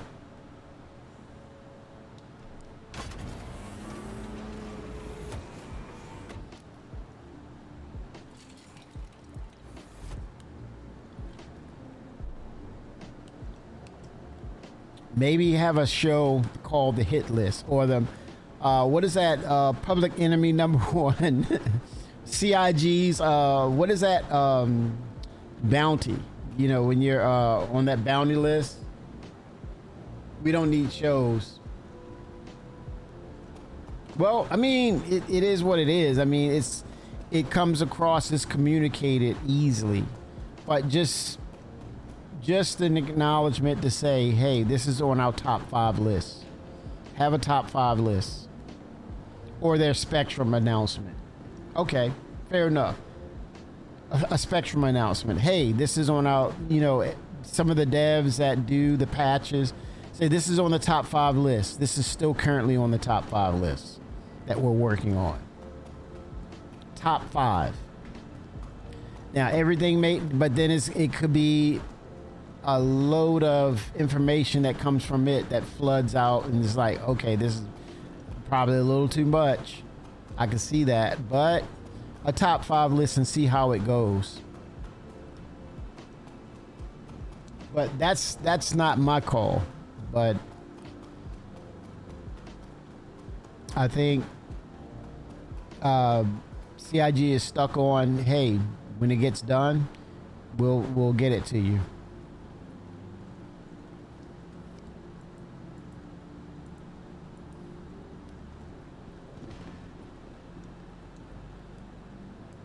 Welcome to the ASOP vehicle retrieval system. Yep. But it's not just freight elevators. I mentioned that. It's more to it. And people are under the impression that it's just freight elevators. It's the what do they call it? The trans. I mentioned it earlier. It's a system. These systems are tied together. Transport systems.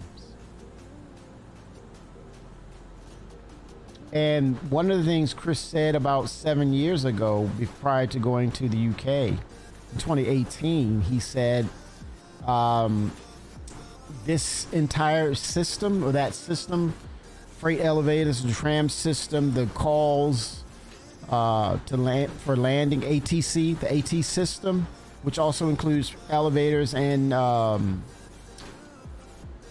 landing. He said it needs its own dedicated game server. And I don't know if it's there or not. But we know that we're working on it. We know, but they're not going to, apparently they're not giving us updates. We're not getting updates from them. They just know that, hey, just know that it's being worked on. And let me see something. If it's on the roadmap.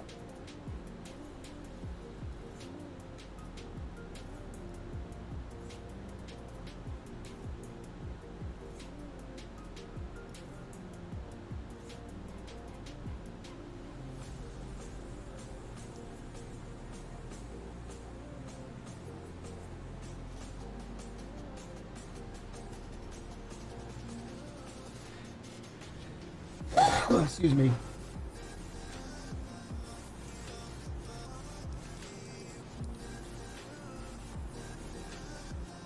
And this is Labor Day holiday, so we may not get a message of the day. Let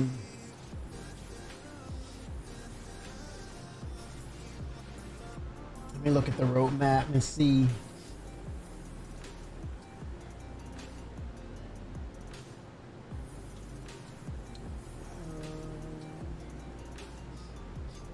Roadmap. Let me get a roadmap. Let's see.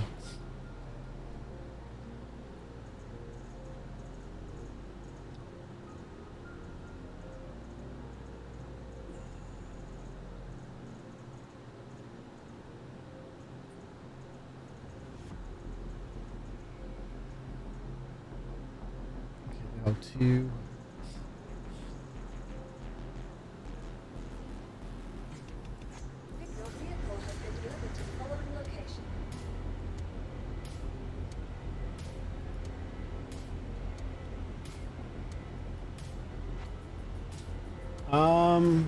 Okay, 4.3 is still being worked on. We have AI FPS turrets, adding anti-personal turrets for players to avoid or destroy, providing additional PvE challenge. NPC dropships, introducing dropships in Pyro, defending outposts and deploying reinforcements when the local population is attacked.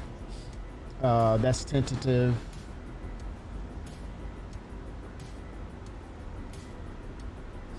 The Geist armor has been released. So what has not been released is NPC dropships, also AI FPS turrets, hairstyles that was released.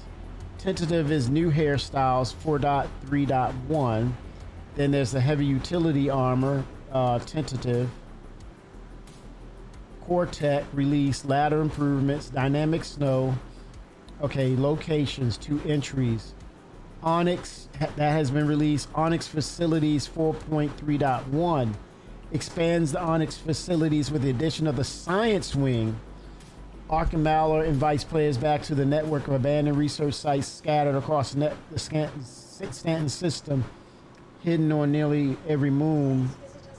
Though light security still lingers, the facility has long been since abandoned by Associated Science and Development, ASD. At their deepest point lies Dr. George's lab, where the darkest revelations await. This is the conclusion.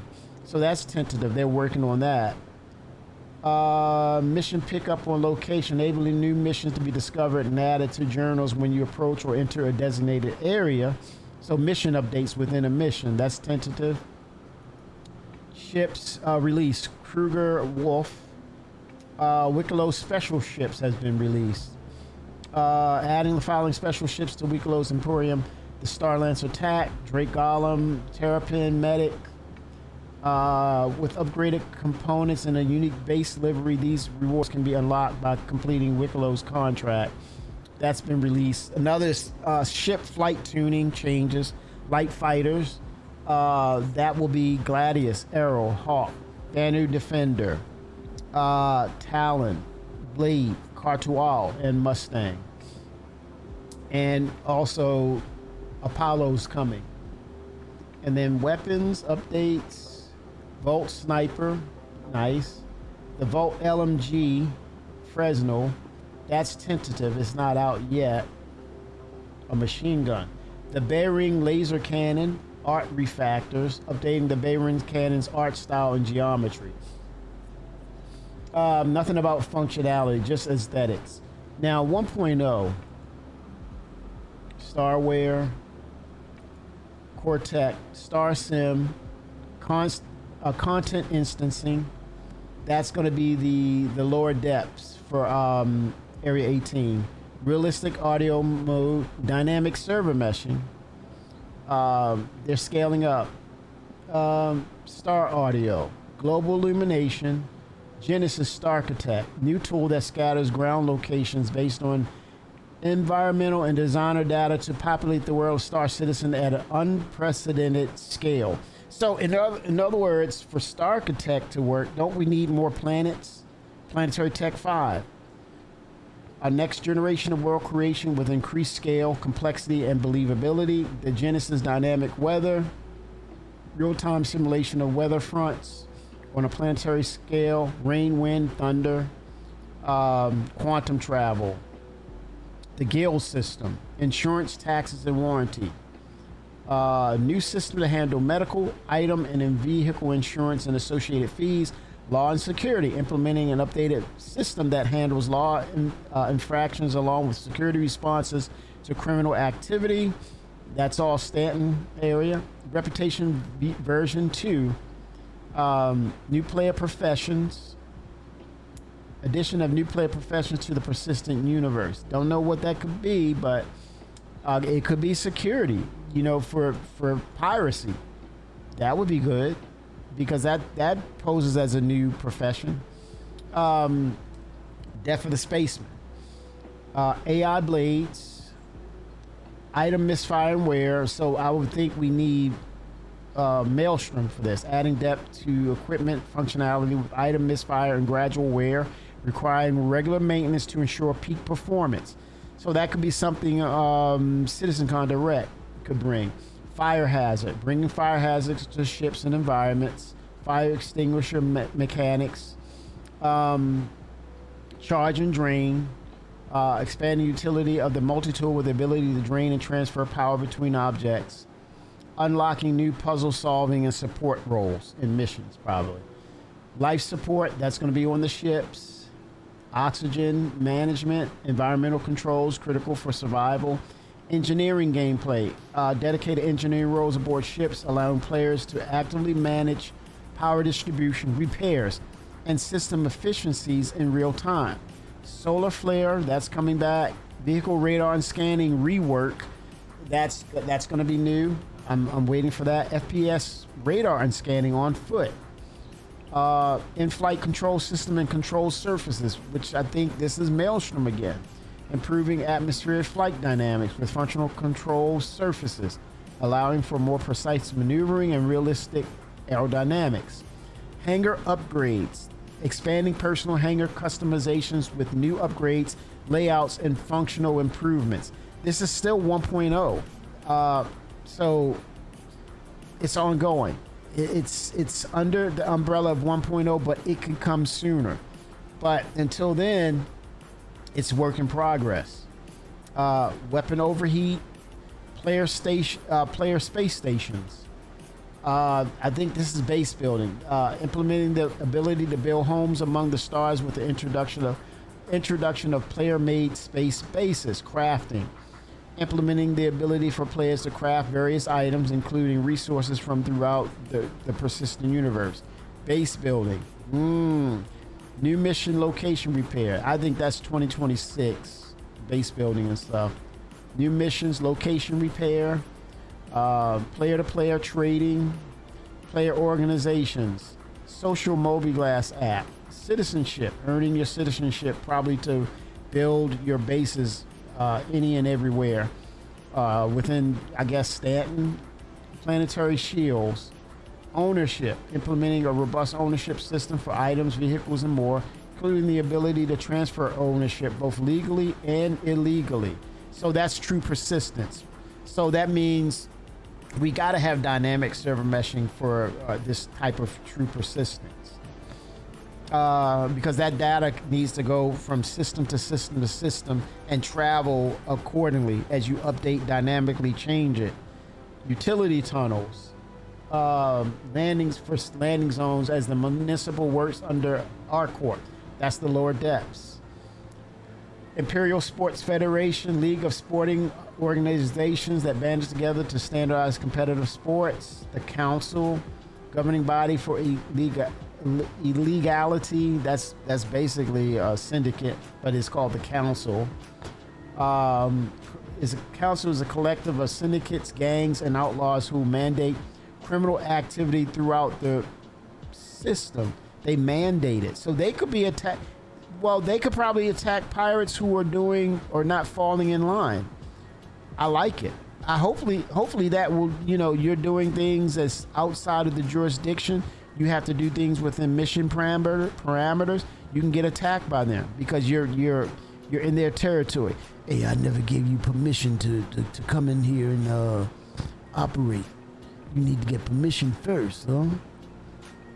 Mercenary Guild, Academy of Sciences, United Resource Workers, Interstellar Transport Guild, Building Interiors, Nix System, Castra System, Terra System, and lastly, mission events, location stories, main story, station warfare. So, yeah, all that you could definitely see them talk about CitizenCon, or a good healthy amount of it. Wicklow Ultra. I think I know what you're talking about. Have you had any talking like that? Yeah, you're right. I mean, it's only right to. We've been there before, Shabasa. The communication is sorely lacking. We know that, and it only needs to get better. It's just to say, hey man, we got your backs, but let us know something. And unfortunately, they may have to say it several times, or at least have a post where, hey, this is what we're aware of. Boom, this is a priority. Or, no, we're aware of it. We're not able to work on it right now. I wonder if that is a thing.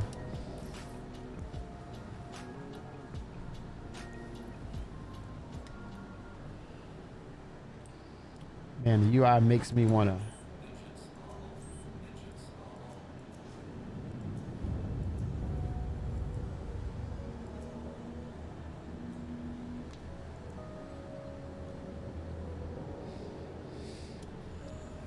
Yep, so it's a constant, man. It is a constant of things that they can do better.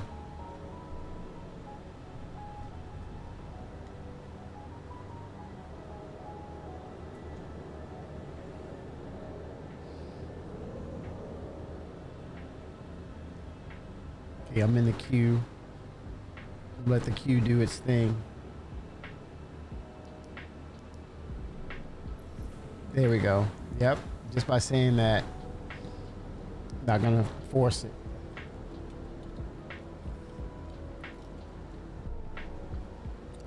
But yeah, I mean, you're right. Communication goes a long way. It shows that you're aware, you're consistent in what you do. You're transparent to the extent that you do acknowledge what's being told to you, right? And that's all you guys are saying. And I'm not trying to absolve CIG from what they're supposed to do. Just having the courtesy. It's a courtesy, man. Oh man, I don't know. That's been a. I don't have the bandwidth to. If I would run it once and be done, that would be it. That would be the stream. But I might reserve it for the next weekend because yeah, it's a grind, but it's ongoing. No, they're not done. As a matter of fact, I was just saying 4.3.1 is going to be the rest of the story, the actual finale of the story. So yeah, exactly. Yeah, it is. Yep. So it's, man, I'm telling you, it really sets it up nicely for the Halloween situation, right? But no, I wouldn't mind jumping in. Well, I'm looking at my time, man, and I'm back on the grind. Gotta get my mind right.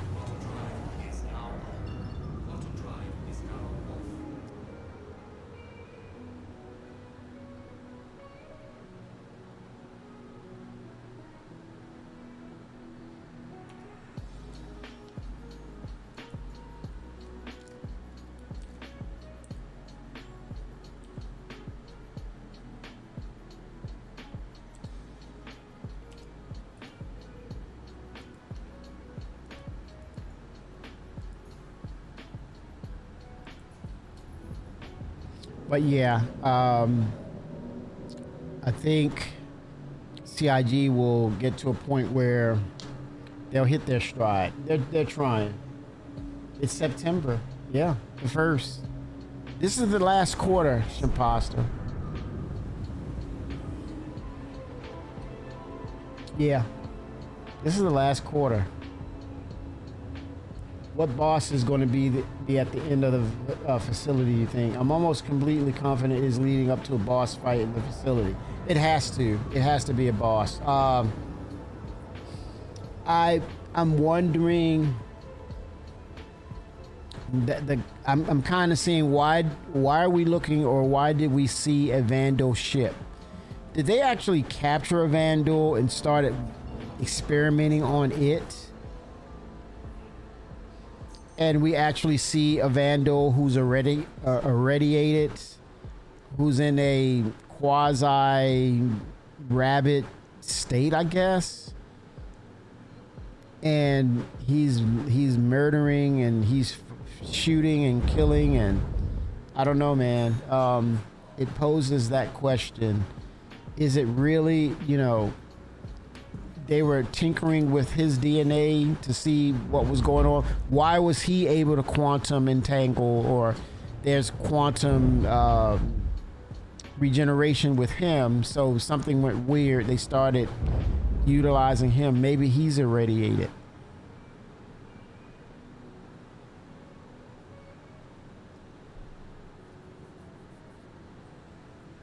Well, they've been used. Well, according to the lore, we engaged them and found out they actually had the technology, and we incorporated that technology into regeneration, the quantum entanglement machine. They were using it. They procured it from another culture, right? And so they've been using it, and it's obviously it works for them. So maybe the key to fixing it was probably from pulling the DNA from them or experimenting on them to say, okay, this is why it works with them. How can we incorporate that into our DNA? Right? So, but then something went really wrong because they were doing things, because of the experiment, they were doing things they were not aware of. That's a possibility, right? So it's all a possibility.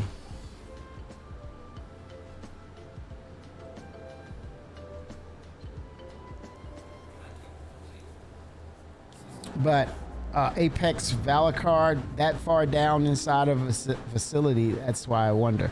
You know, what was that Vandal ship for? We saw it suspended, and I'm like, wait a minute, that's a Vandal ship. But it's just to say, you know, they're going to acknowledge probably in lore that they were the ones who, you know, originally had the technology. Whether it was created by them or not, we confiscated it from them. So I think that falls into the lore.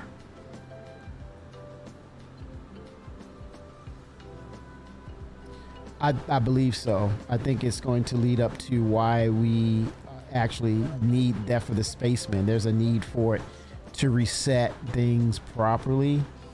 There'll be lore tied to why that is. I think it's probably in the scripts for the scientists when it's finally revealed.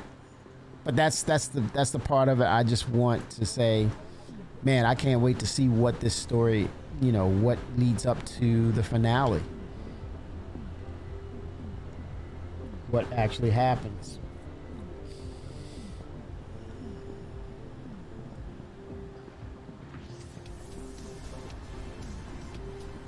Let's see something here.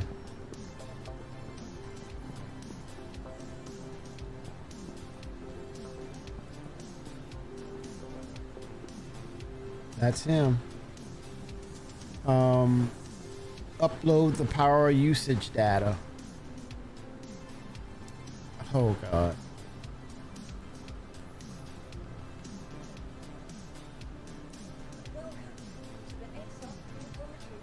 That's exactly what I'm talking about. That's what I'm saying, the Vandal ship.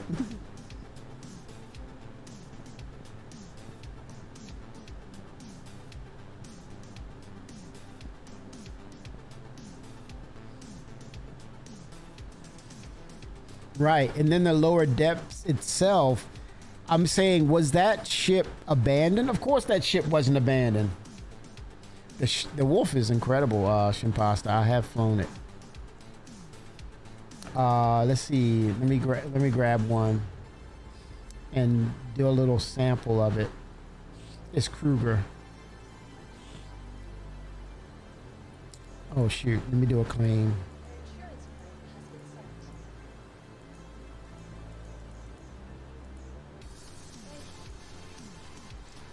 No idea. There isn't a ton of lore on why the ship is there that I could find.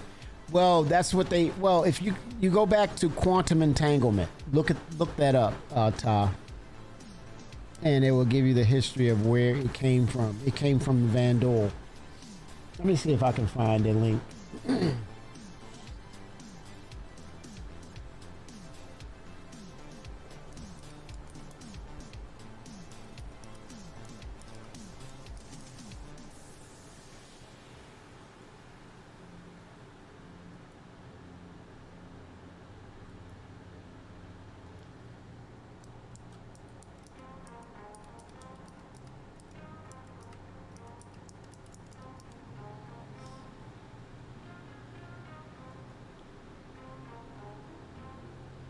No results.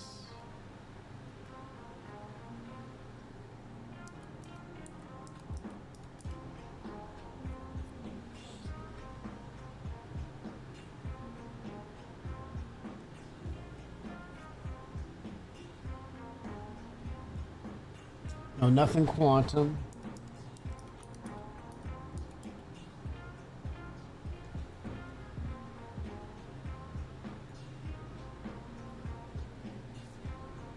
Let's see here.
Probably have to do a deep dive on searching this.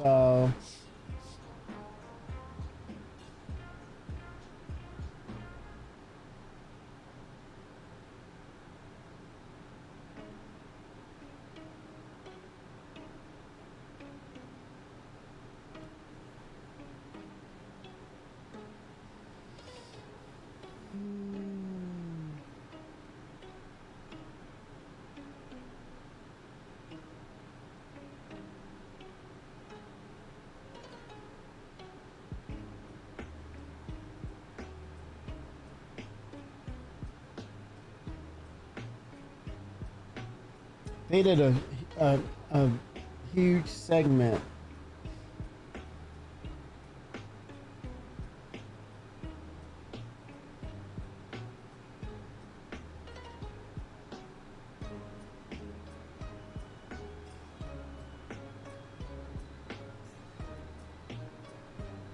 I think it was a piece by Chris Roberts. He came in and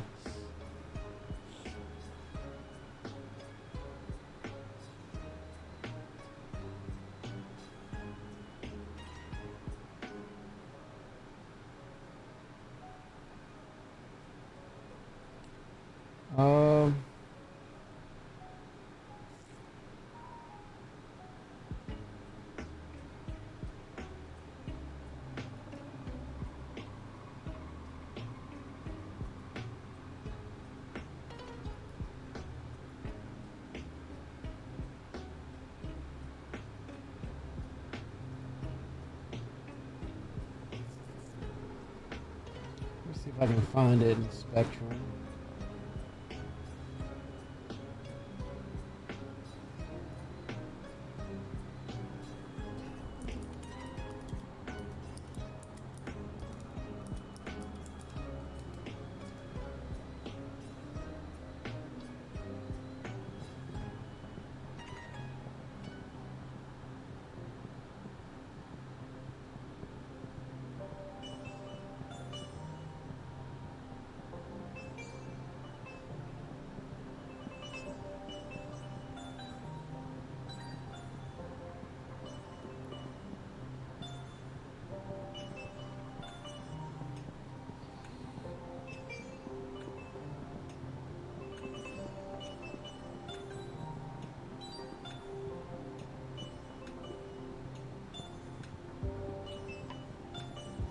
The link to it, but it's not what Chris mentioned about the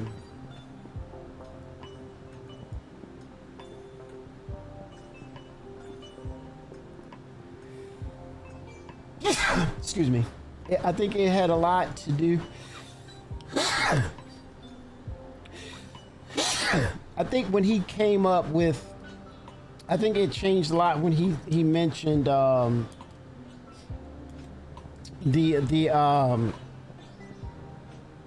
quantum entanglement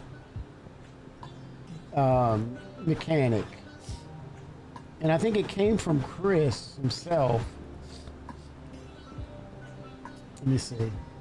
I think that explained, or he wanted clarity about that. It came out.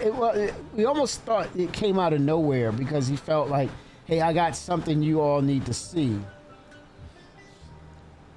But they call it quantum entanglement. Let me look in Spectrum.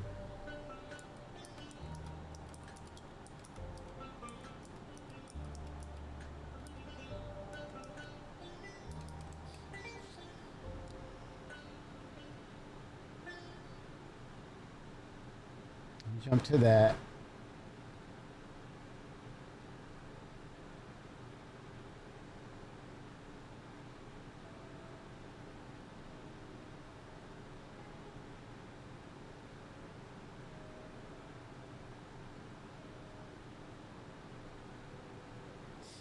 Regeneration Echo Quantum Entanglement Narrative Team.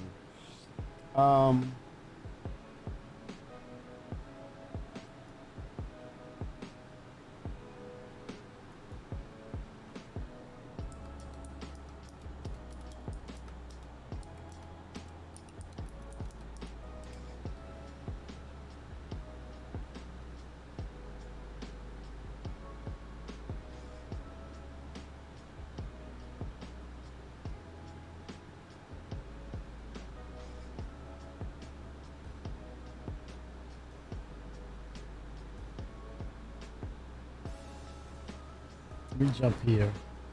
Take a look.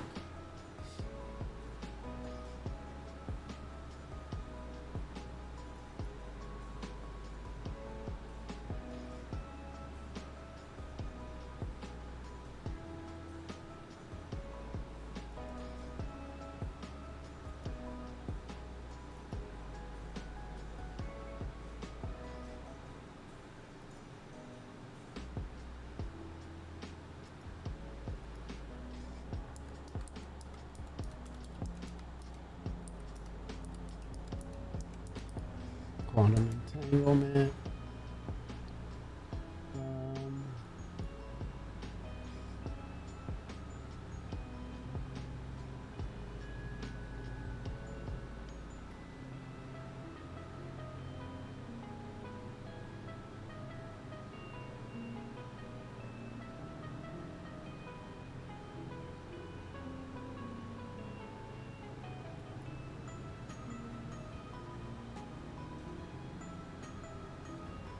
They're going through, when I select the link, it's actual science.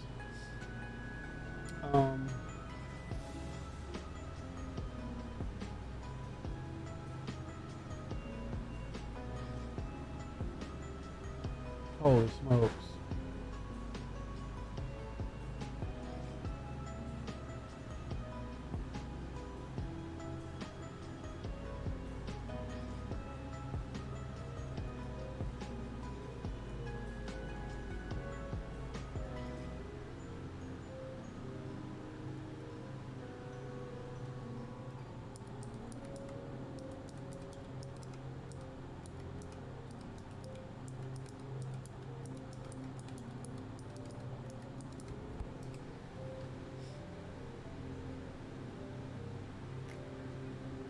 Quantum enforcement?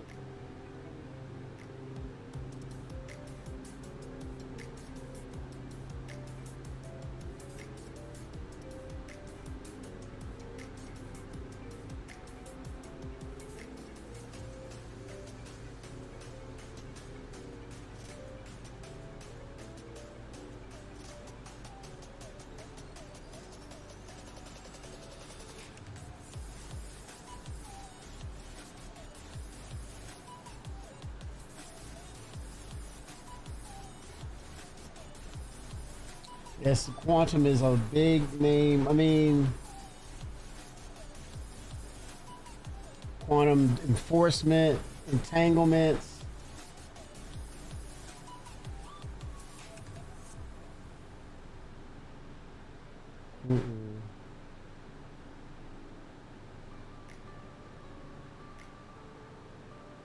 Yeah, I gotta dig deeper to see.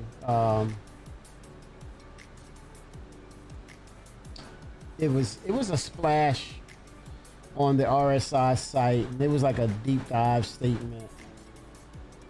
07 scavenger. 07. What is going on? How tricks. Tricks are for kids, man.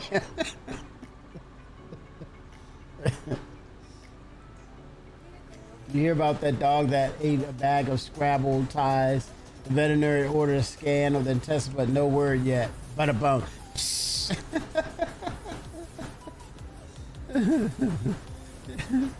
You said it went into his bowels? Oh, you mean bowels?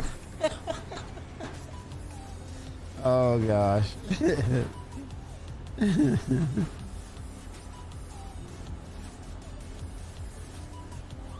I know that dog had to take a she exclamation point. Oh boy. Did he eat them bit by bit? That is a language, you know. Oh boy. Let me stop. Ouch.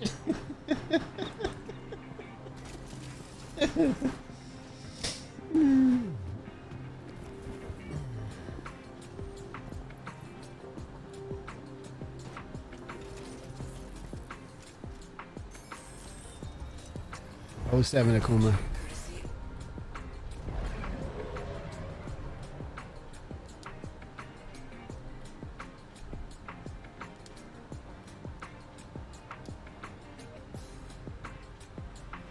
Yeah, it is really precise. This is precise flying right here.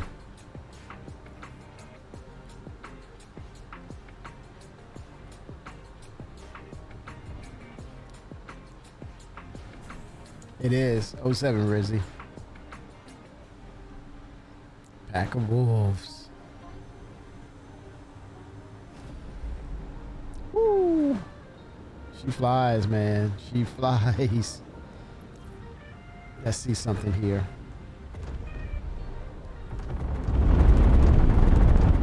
Woo! Sounds like it's an atmosphere. Let's see. Let's give it a go. Let's test her.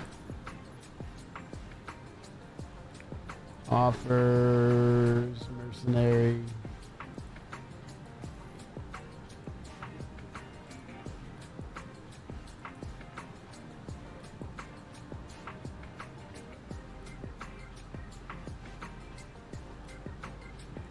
Okay, let's go ahead and take this guy out.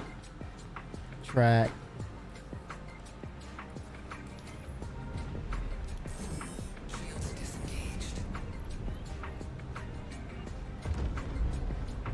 Let's test her out, shall we?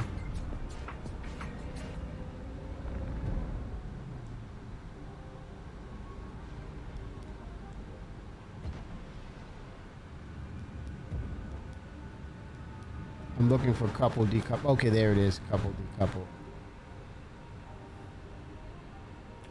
All right, architect. I may even go to a bar citizen, CitizenCon event. I may just go ahead and go do it, get it over with, man. Yep. Go ahead and hang out and watch it and say you guys were right. There was nothing to see. No. We'll see. Let's see here.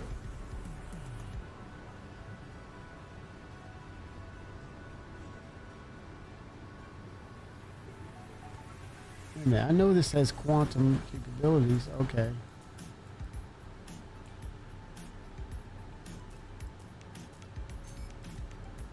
Why isn't it?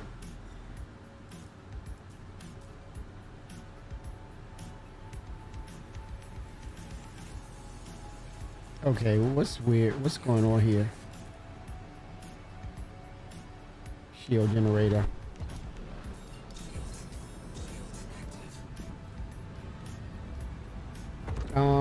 I'm not getting anything on my quantum drive. This is weird. See, it says it's there. Let me take that off.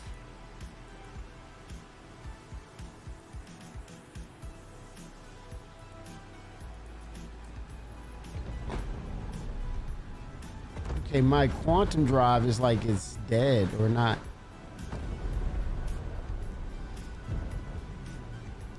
Okay, shields are on, but look. It wasn't working at first. Now it's working. Turned on the component, the engine for it. The component.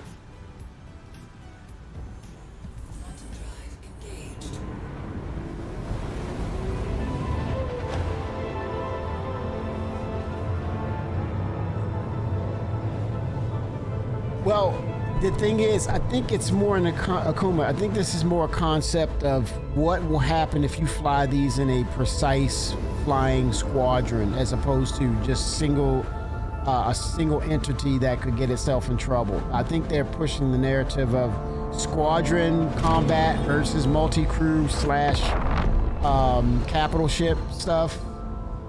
What they're trying to do is, you're looking at the specifics of each ship and using that as your advantage in how you function, not just as a single player.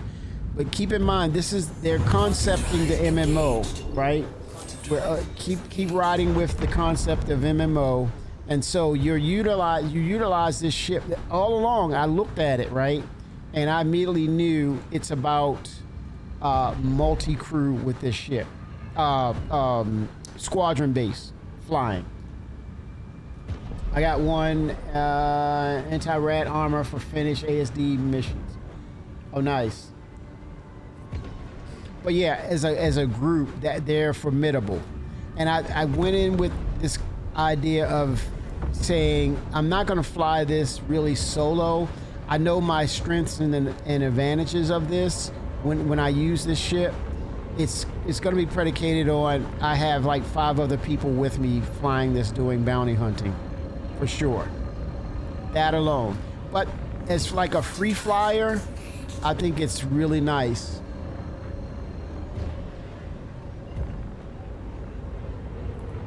But yeah, if you see it for as a single entity of doing things solo, no, it's not. That is not its design matrix.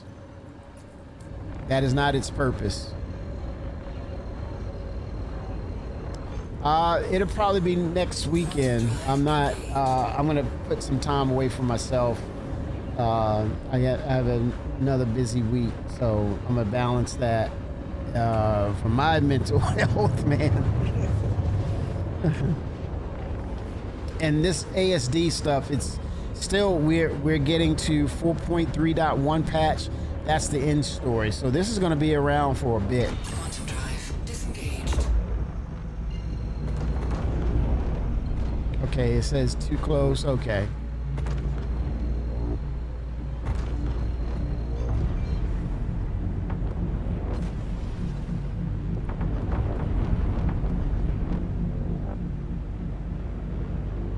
Yeah, ignore the cargo ship.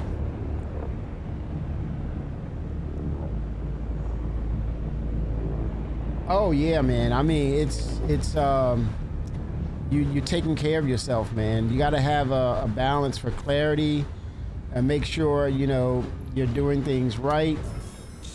Not just for other people, but mainly for yourself. Don't wear yourself down, man. For what?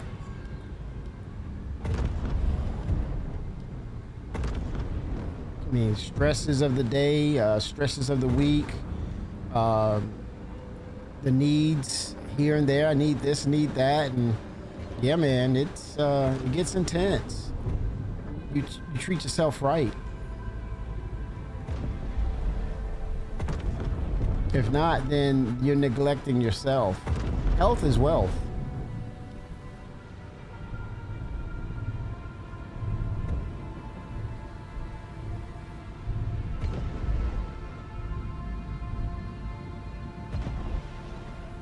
You can't help someone else until you help yourself.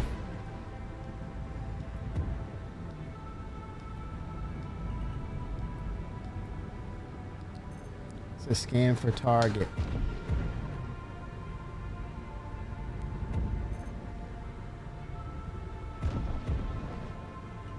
I was expecting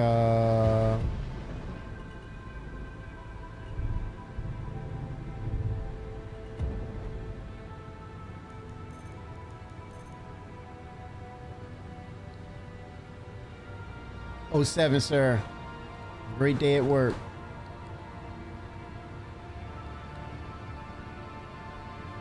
Is that guy in the...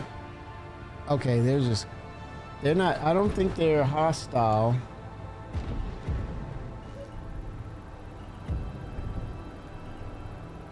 They're not hostile.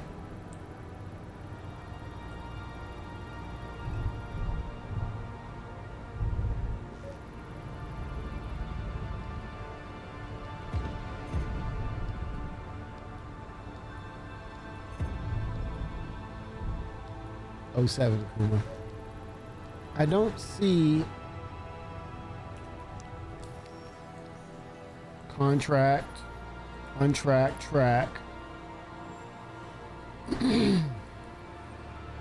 Go to Shubin, untracked, track.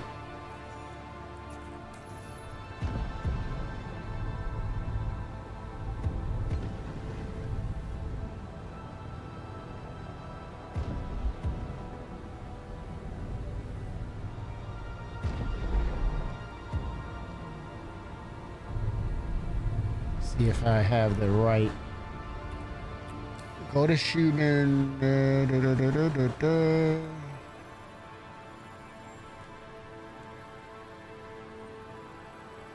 Missions could be Bork though.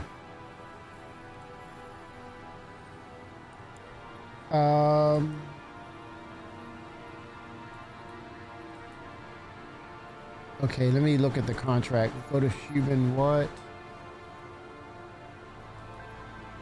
Go to Schumann SPAL 12. Go to Schumann Processing SPAL 12. SPAL 12. SPAL 12. There it is.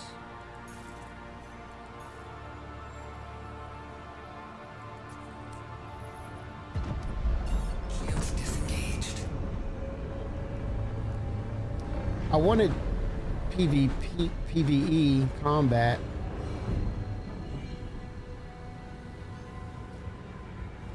Quantum drive disengaged. Locked by nav point. Quantum drive disengaged. That's it right there. It's a little borked, it seems like. Shields Just a little borked.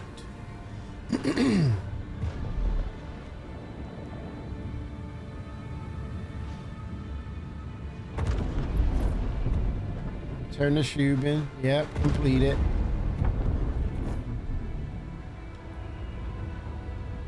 I was in the right location. Verified bounty. Pippo Curzon. Low risk target. I don't see Pippo, but scan for target. Probably have to get out and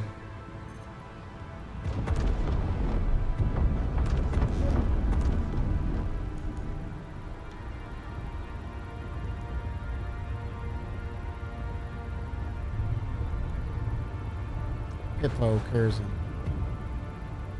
Where's that?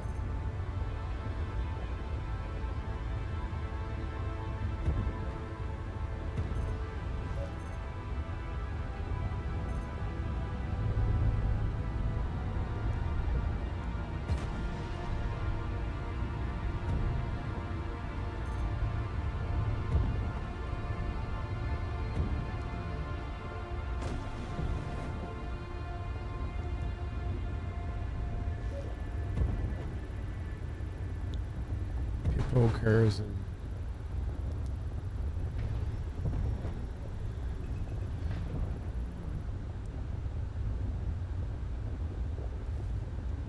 safe arrival achieved. Safe arrival. Systems disengaged.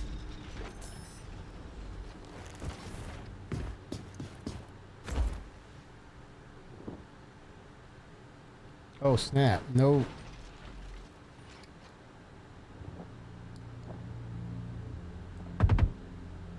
Wait a minute. I don't have any ammo, dude.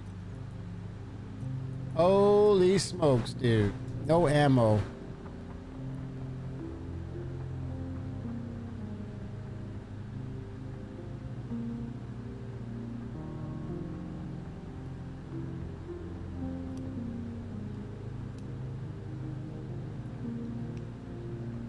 I don't think they come off as hostile.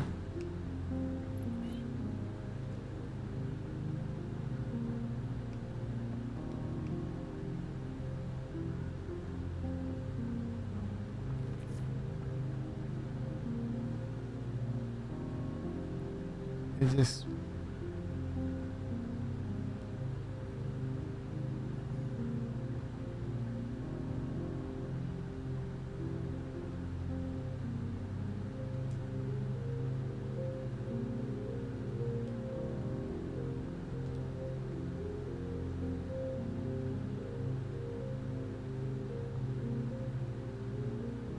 let's see if he'll attack me or not. He doesn't come off as hostile though.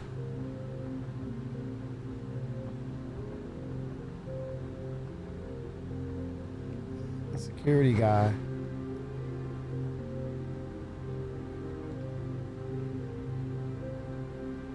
Nope. He's like, well, just doing guard duty. That's why I'm wondering, is this guy inside the facility? But then he would be a hostile inside that facility.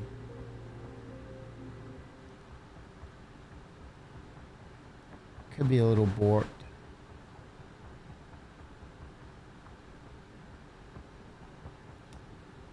So he's up on the cliff.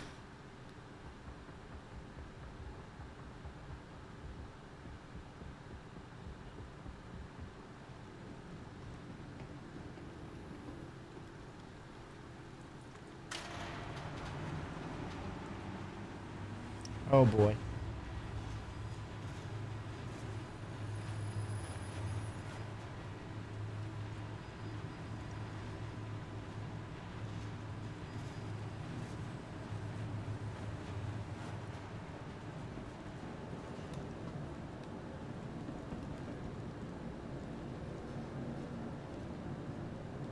That's just a worker. There's no hostilities. Let's see. Am I in trouble or? I don't know, man. It's like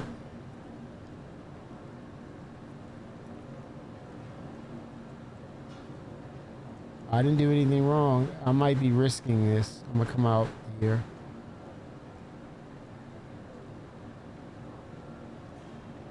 Crap.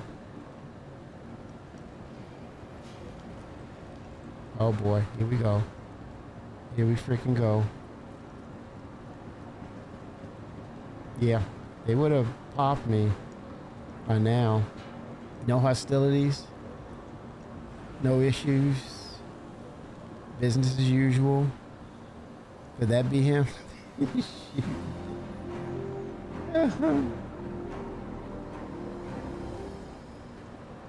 Okay. Hey guys. Doing a great job here, but looks like I'm looking for someone. Pippo Curson. Hey man, chill, man. No one's pointing at you.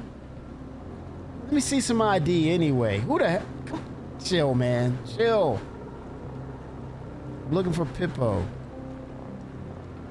Apparently Pippo's wanted. They paid me, they told me to come here, and I'm here, and I'm looking for Pippo. Just keep doing what you're doing. I don't know, man. Pippo may have left the scene.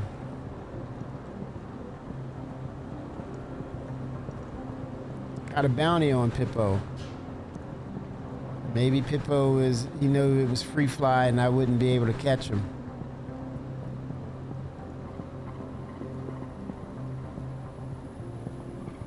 Yeah, no Pippo. On the coop. Hey, while I'm here, anybody got any FS9s or? I'm back in ammo, man. How are you?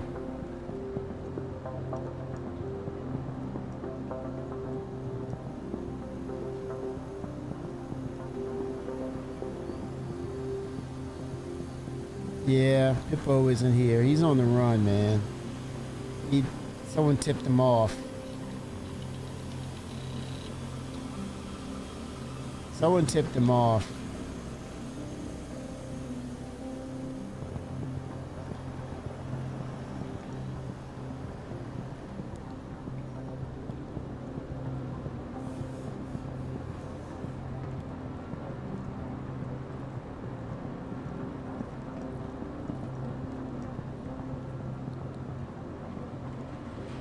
Yeah.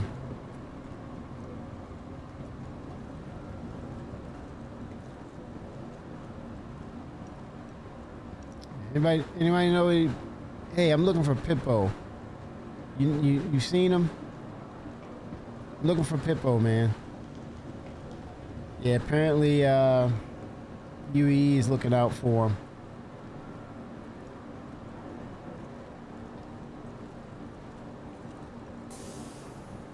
Got a bounty on Pippo. You know him?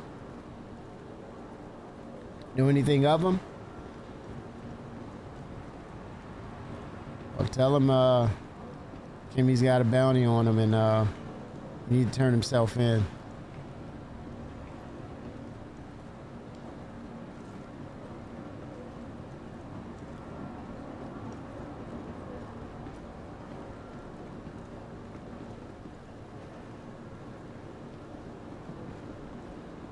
Yeah, Pippo's not anywhere to be found.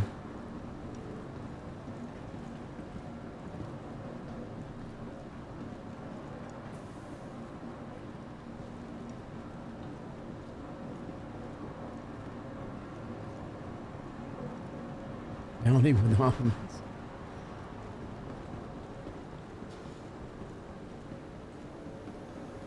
This guy is nowhere.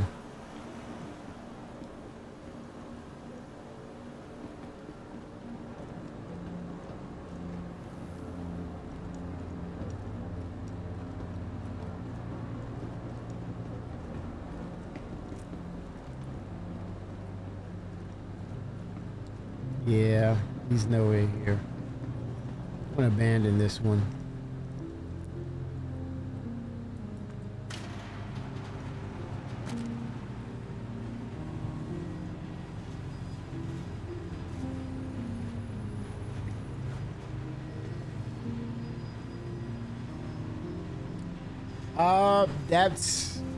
That's weird because he would have. I'm gonna get back into the ship, because I was in the vicinity.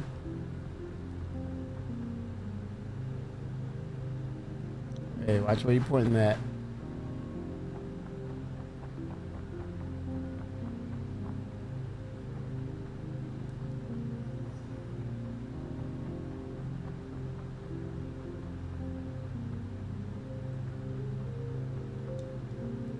Let's see.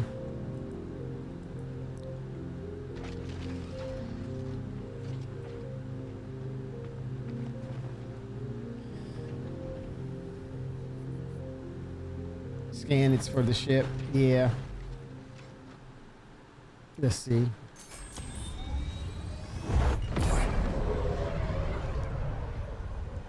Here we go. Landing gear raised. Okay. I'm pinging.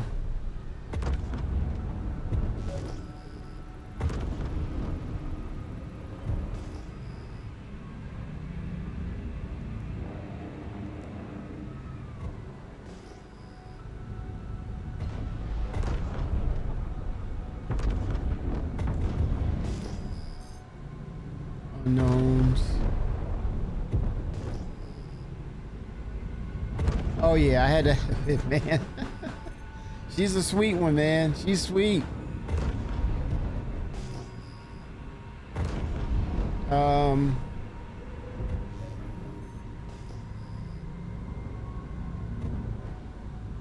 Okay. This guy is definitely hard to find, man.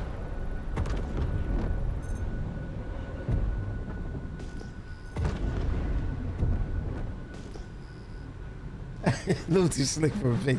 You would not be designated as such for flying this, man. You would be out of the space bum game. You were like, hey, you're gaslighting me, man. That's luxury.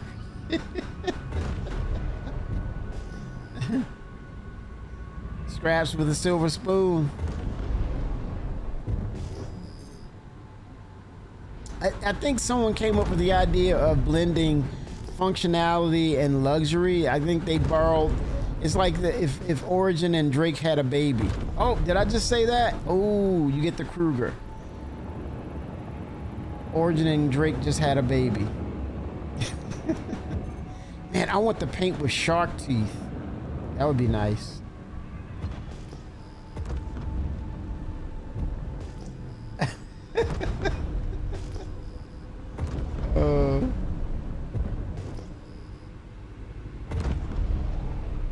Yeah, I'm thinking return to facility.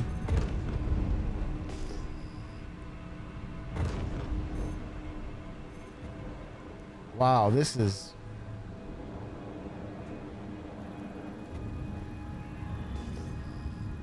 See, it says return, right?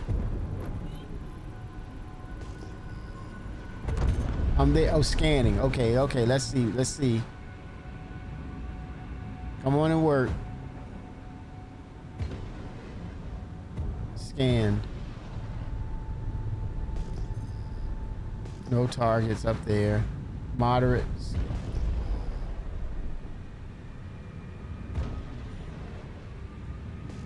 It makes me wonder if it's really functioning.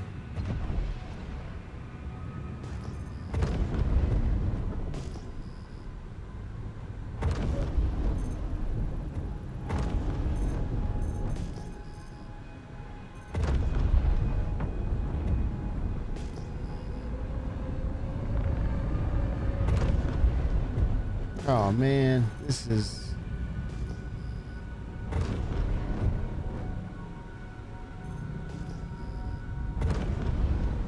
No, you think it's borked, Ty?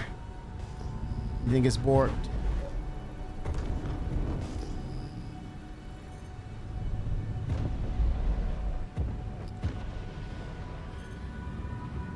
Turn off weapons because the ship looks much better with hidden weapons. There you go. There you go. Disengaged.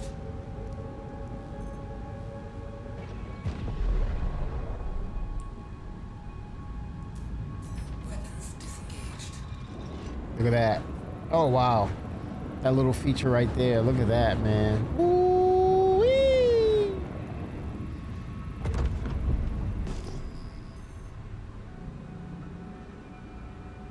Oh, you get red outs quick.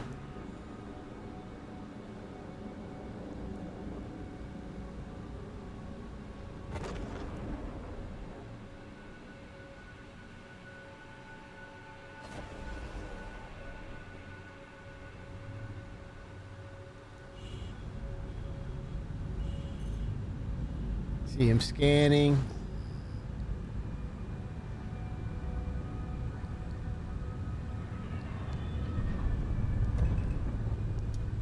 Shields active.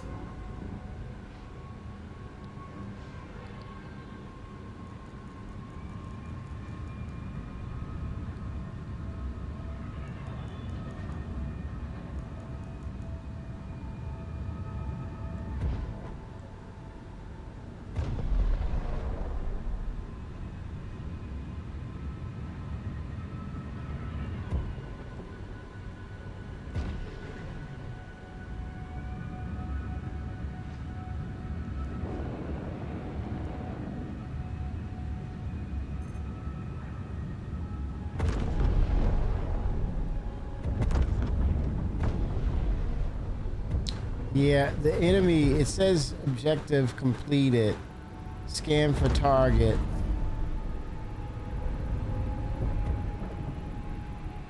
Let me get to a higher altitude. Maybe he's not that low. Altitude wise.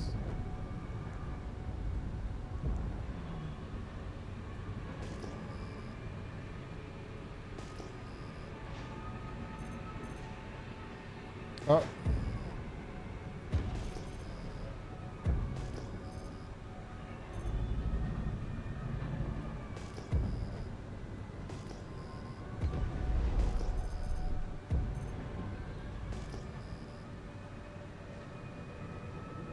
Correct. And there's, you know, the radar never showed up.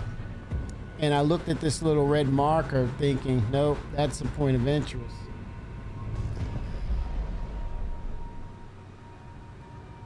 Submit. Okay, let's see if that works.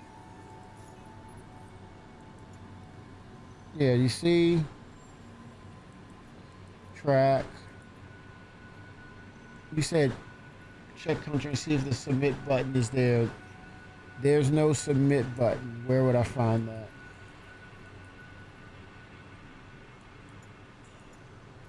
Yeah, see? Go to Shubin.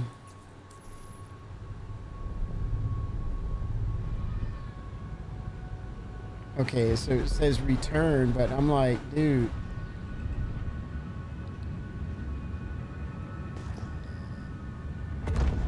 keeps telling me, oh, go back, and I'm like, dude, I'm here. There's nothing here. Okay, look, I'm hitting targets. Yeah, I think this is broken, man. That's my assessment. Like, okay, let me return. See, I'm there.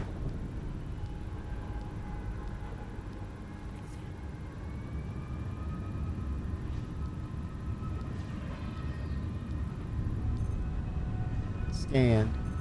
See, there's nothing in the vicinity. It's not populated.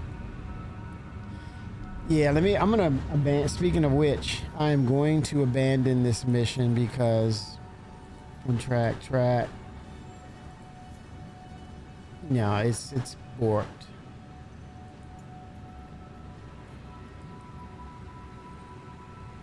Yeah.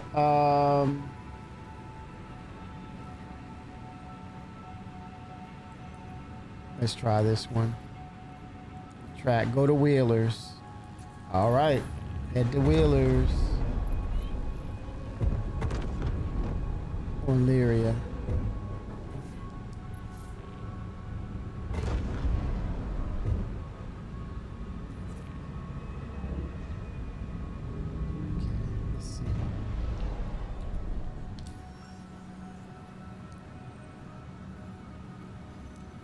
Holy smokes, this got me rubber banding like that? Are you kidding me?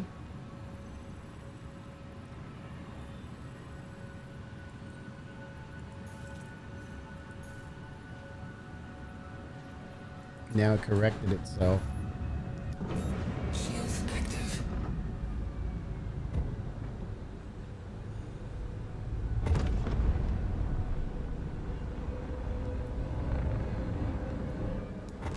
You black out quick with this ship.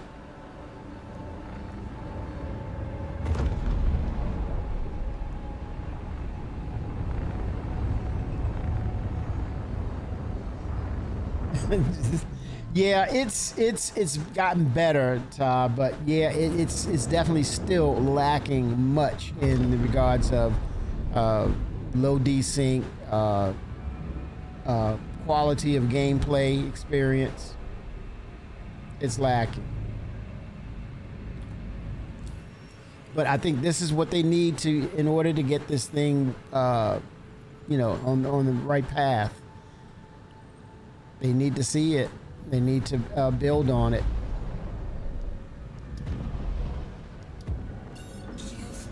Okay, let me drop to an OM orbital marker 6. Let's try that. I want to test this thing out, man, in combat. And I'm like, come on now. Give me some combat now. All right, there's Wheelers. Look at that. It doesn't even want to. I can go to Humboldt, but over here it's like, no, you can't go there. That's where the mission parameter is. I'm like, huh?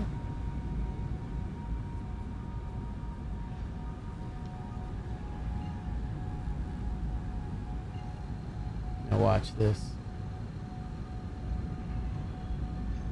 I've been struggling. It's always a mixed bag with us, man, in performance. We all have a different narrative.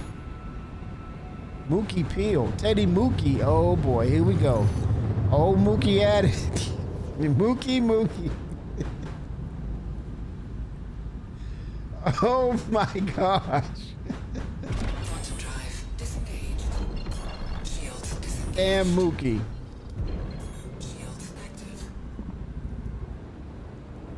I need those damn weapons, man.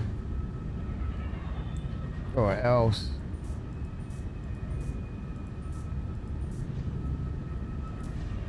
Weapons active. Hell yeah.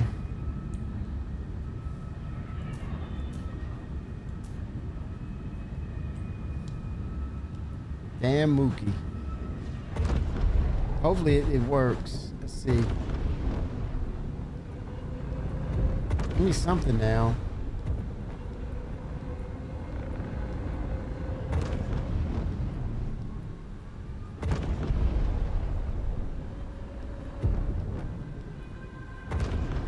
Oh.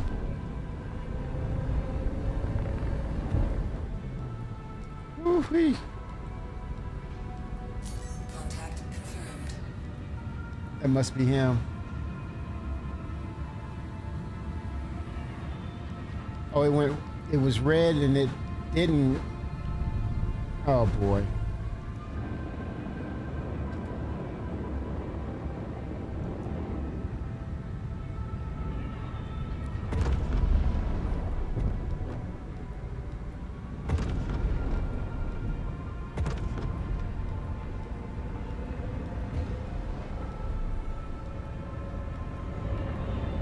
No, let me see here.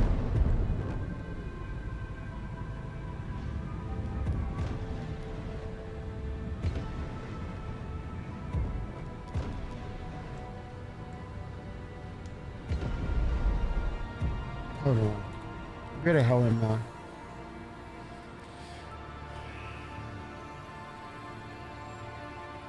Yeah, this is okay,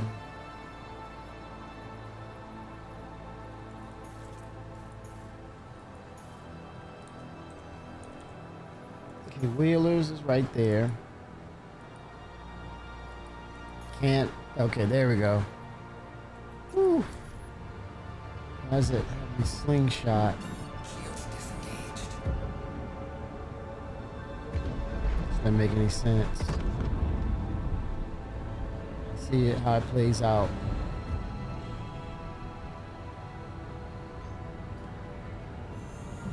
I didn't realize bounties are working now. They're not. Right now, they're not. Quantum drive disengaged. I'm the one that didn't realize they weren't working. I'm realizing they're not working. Man. As you know, I was just giving a good compliment about, yeah, we're in free fly and things are working good, and I go to another system and it's Tale of Two Cities, man. Drive disengaged. Yikes. Disengaged. There's freaking Wheeler. I had to do that, go back there, and then Keystone copping, man. I am Keystone copping. Engaged.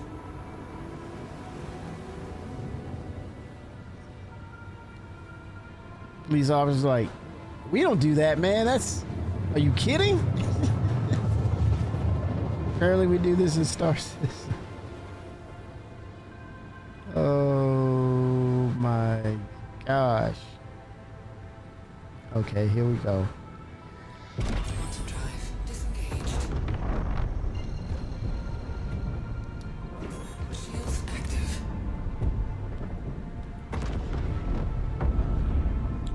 Wait a minute, go total criminals. That means this is on ground, man. I want to know the distinctions between ground and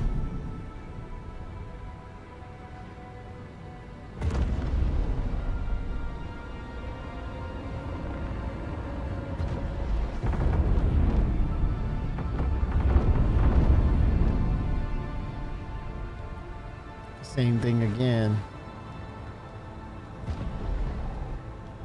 Total criminals neutralized. Let me see. Dang, man, I wanted to PvE ship battle. It's not giving me that.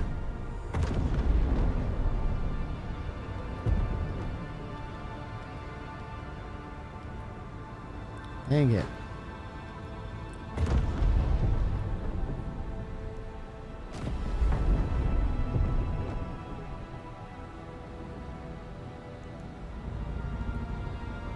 Nope, not a criminal. No criminality, no. Total criminals neutralized.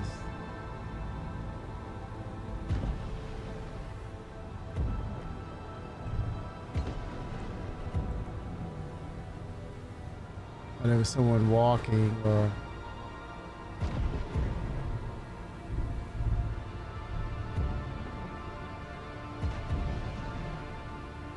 someone there, but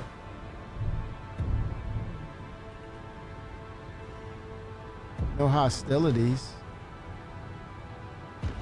See, again, it's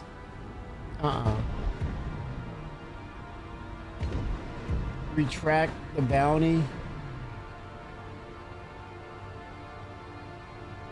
Okay, I think it's still, let's see.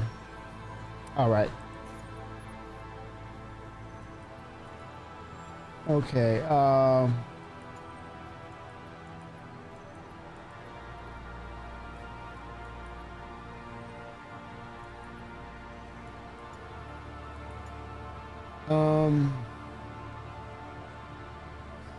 it disappeared because I thought I accepted, untracked that, right?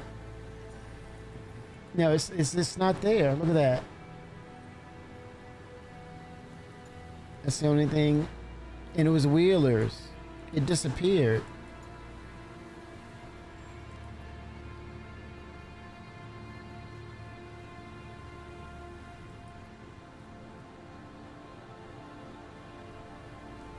Now, which is the one that I can do, you know, fly against NPCs? Is it mercenary? Let's see. That's probably bad stuff. Bounty hunting.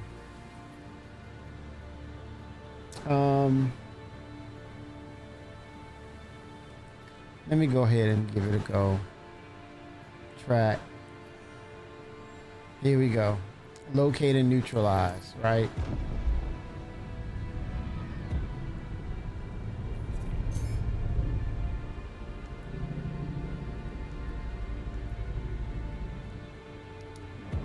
Shields disengaged.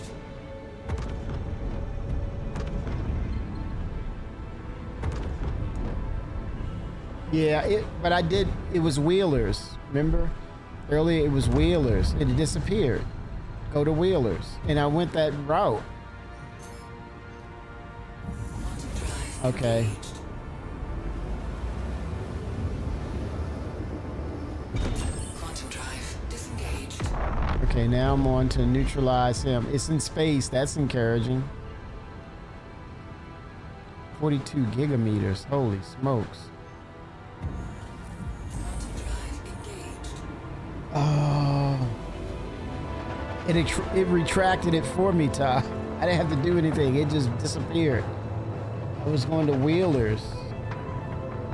Nothing. Fighting for my gameplay.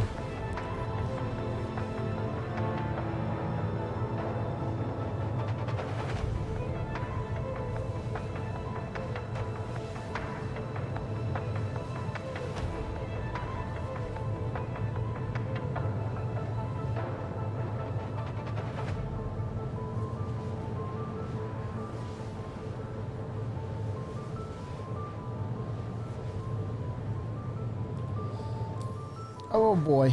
Oh boy, oh boy.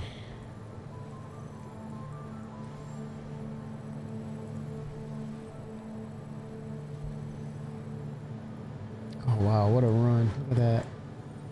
In the distance.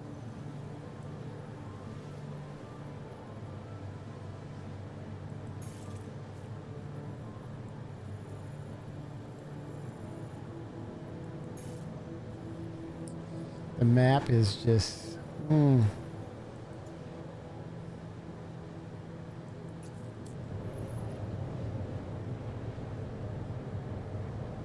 gonna bio break real quick. I think I have time, right?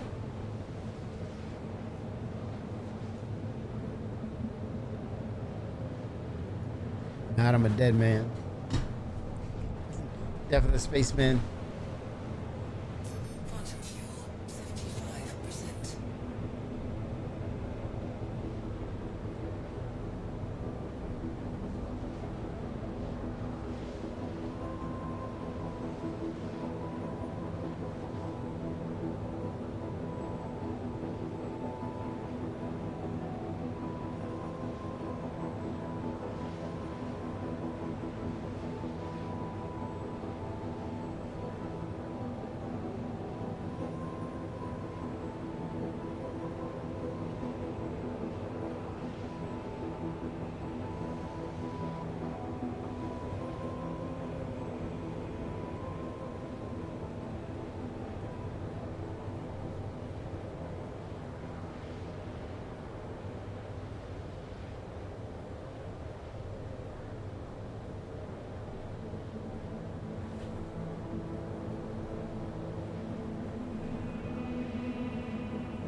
All right, let's see, man.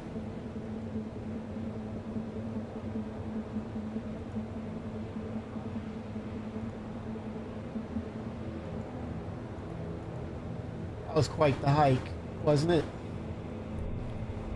Okay, let's see. Let's see what we're up against.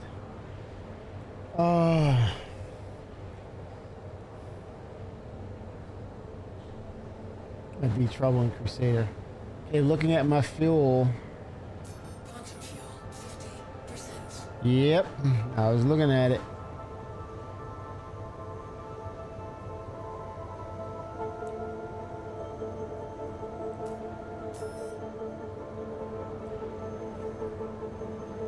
Oh boy.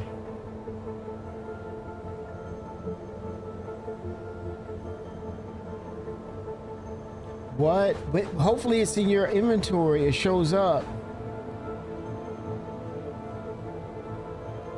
Oh my gosh, Ta. If you need help, man, let me know.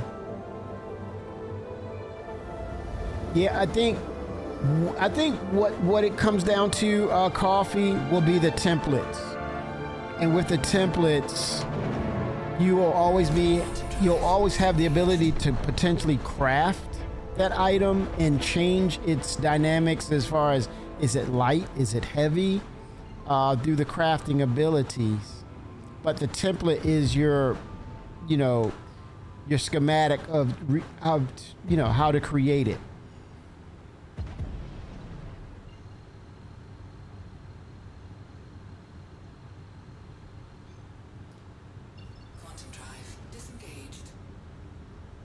But it feels like a dangling carrot at times.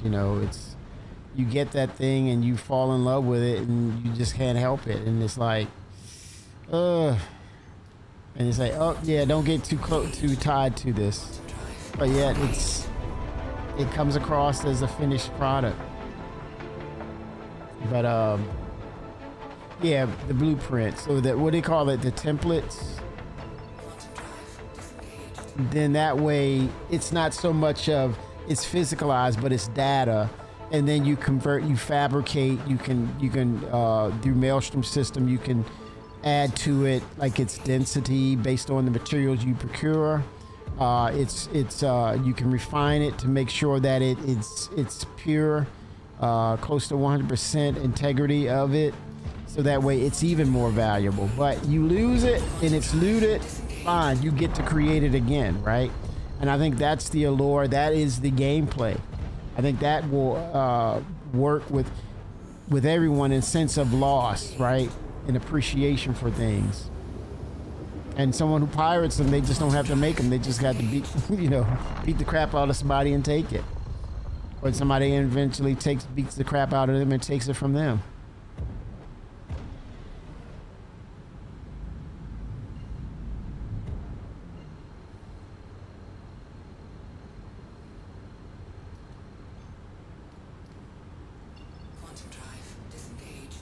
Why isn't it working? Okay, let me see if I can filter it by the map, the road map. Damn, dude.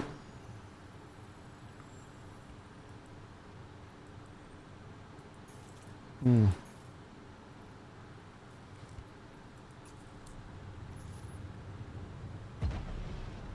go to this to get to that.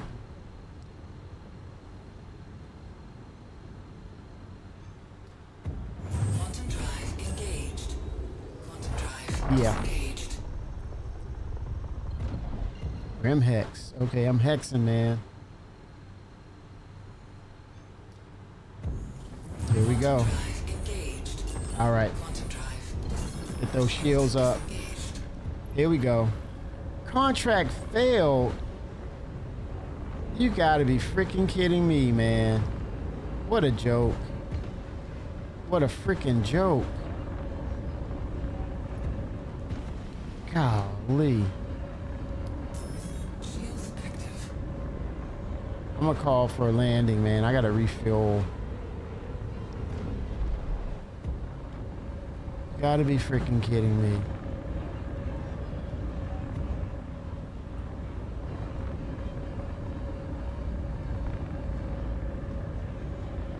Wow. It be like that. Be that way, baby. Be like that. It is what it is, Kimmy.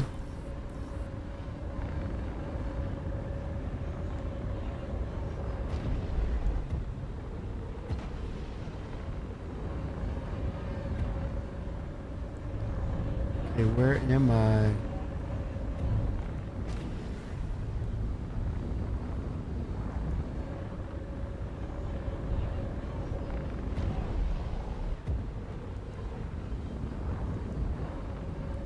Around the corner. Okay.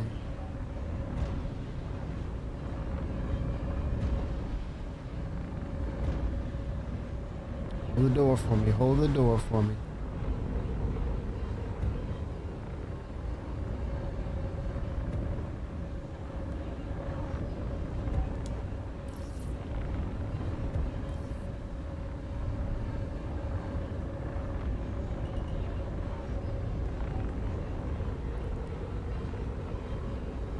So odd.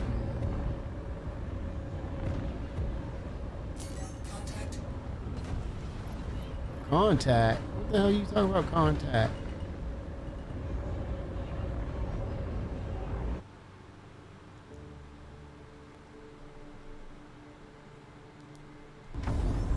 At the hex.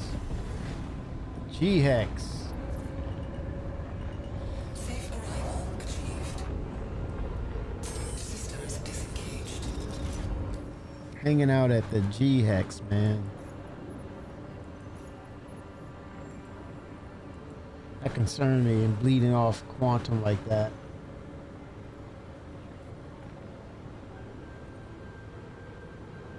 Okay, cycling through. Gotcha.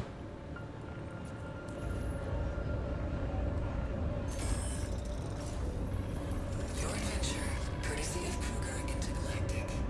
Systems active. Launch successful.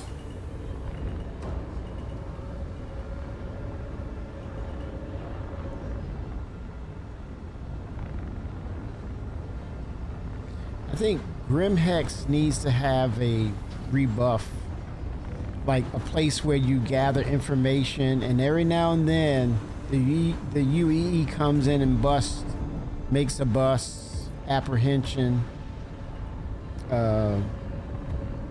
raids the place. You are clear to launch. You gotta run, fight your way out and run, but not with, you don't get the crime stats. They're just randomly coming in as a raid, right? And so that's the opportunity where you get to fight the UEE and run off, right?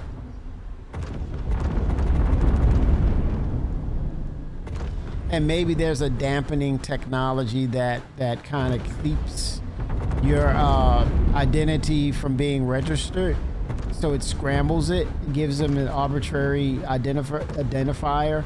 So when you leave the jurisdiction of Grimhex, it reverts back to your original identifier. So in the vicinity, you're able to run, fight the UEE when they do those raids. Maybe that sucks. But it will bring some energy back to Grimhex. Okay, let's see. Bounty. Contract. Offers.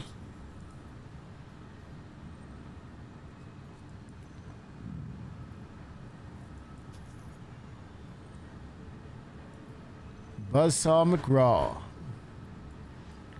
Okay, Baba Louie. I know, quick draw McGraw. Buzzsaw McGraw. I'm on him, Ty. I'm freaking on him. Quantum drive engaged.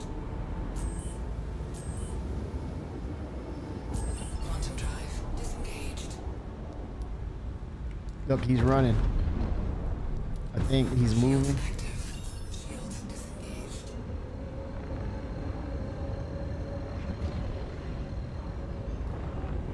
Quantum drive. Obstructed. Damn it. Look, he's moving. Oh, crap.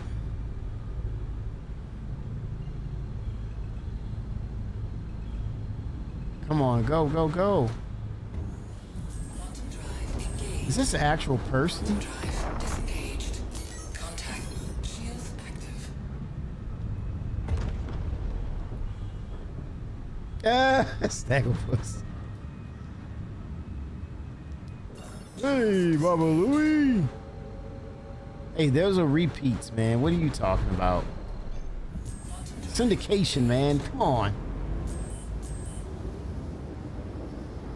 Quantum drive disengaged.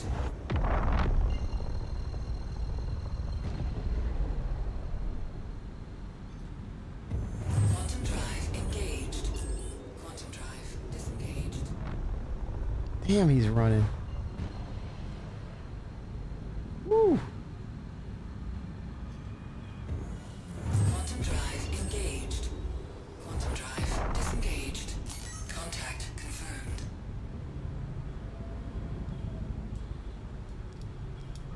Shields active. Friendly target. Friendly target. He says neutralized, lady. Come on now. Oh, damn, he's in a Valk. Friendly target. What are you?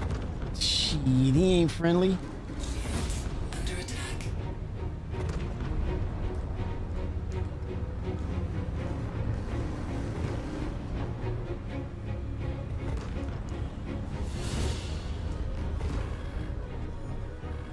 Jab and punch. Stick and jab. Stick and jab, baby. Stick and jab.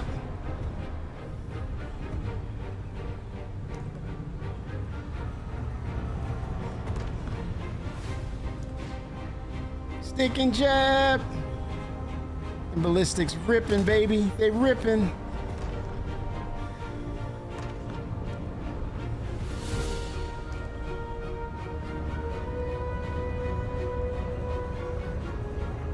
Ooh, gat, gat, gat, gat, gat, gat, gat, gat. Ooh, punch one. Stick and jab. Yes! Contract fail. How?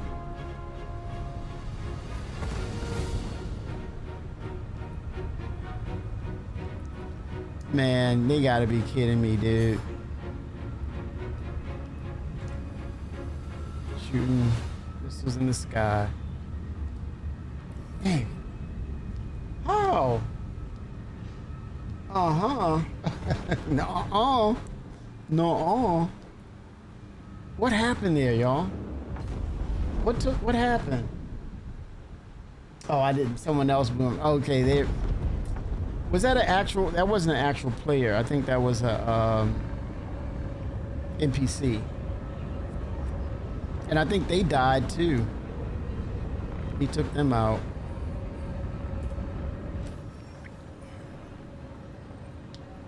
Hold on, let me slow it down.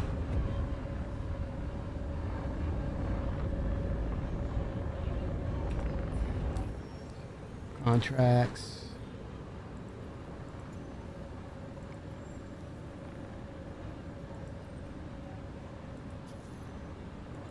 Track. Swamp Wizard.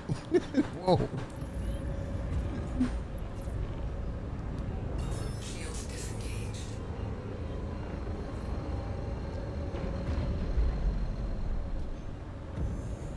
Quantum drive engaged.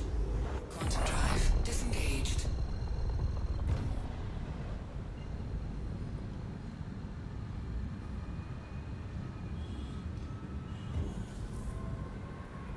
Quantum drive engaged. Let's see. That was a player. Oh, nice. Not bad, man. Not bad. I held up to him. It shows you the wolf is very agile, man.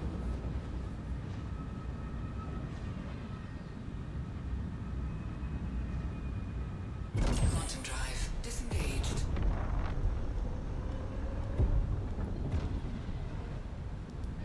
Shields active.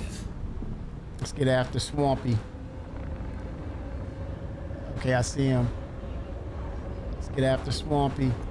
Let's get him. I see him. Oh, somebody else is taking him out. Man, this bounty hunting business is, man. Contact confirmed. Friendly target. How is he friendly? Shield Oh shit. under attack.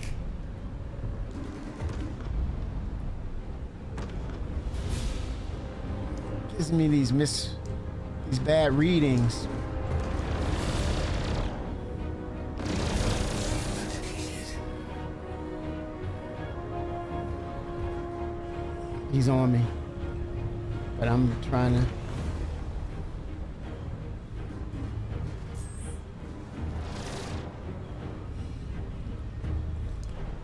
Right at you, Swampy. Right back at you. Oh, he got me.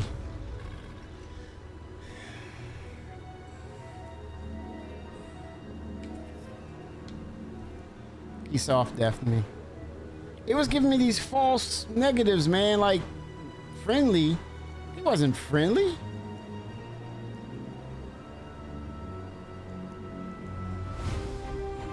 Where is he? Did he run? Oh, I see him. He's off. He's like, I'm out of here. Oh. The C2. It was just a lot of, yeah, proximity issues. There he is.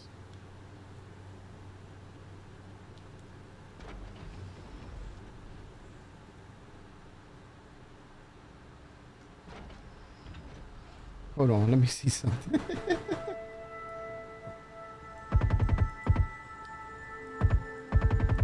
Hey, Swampy, got something for you. Oh my gosh. Oh, that's everything. I'm out.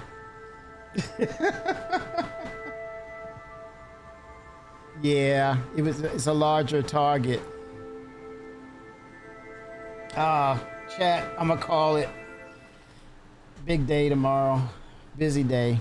Thanks again. I want to redo those missions come weekend. I'll put the time into it and get ready for 4.3.1. But hey, happy Labor Day to everyone. We are headed towards the road to CitizenCon next month. Next month, everyone. 07s. Not too bad. Not too bad. Hopefully we'll get the message of the day. Yes, sir. We'll get that message of the day. But I guess the word of the day, everyone, is communication. It serves well. It does everyone a good service. And you know, sometimes we get cold feet when it comes to needing that interaction. But when you're talking about deliverable of goods and establishing trust, you gotta have it. This is for CIG. You gotta have it. So everyone, 07s, we'll see you on the next one.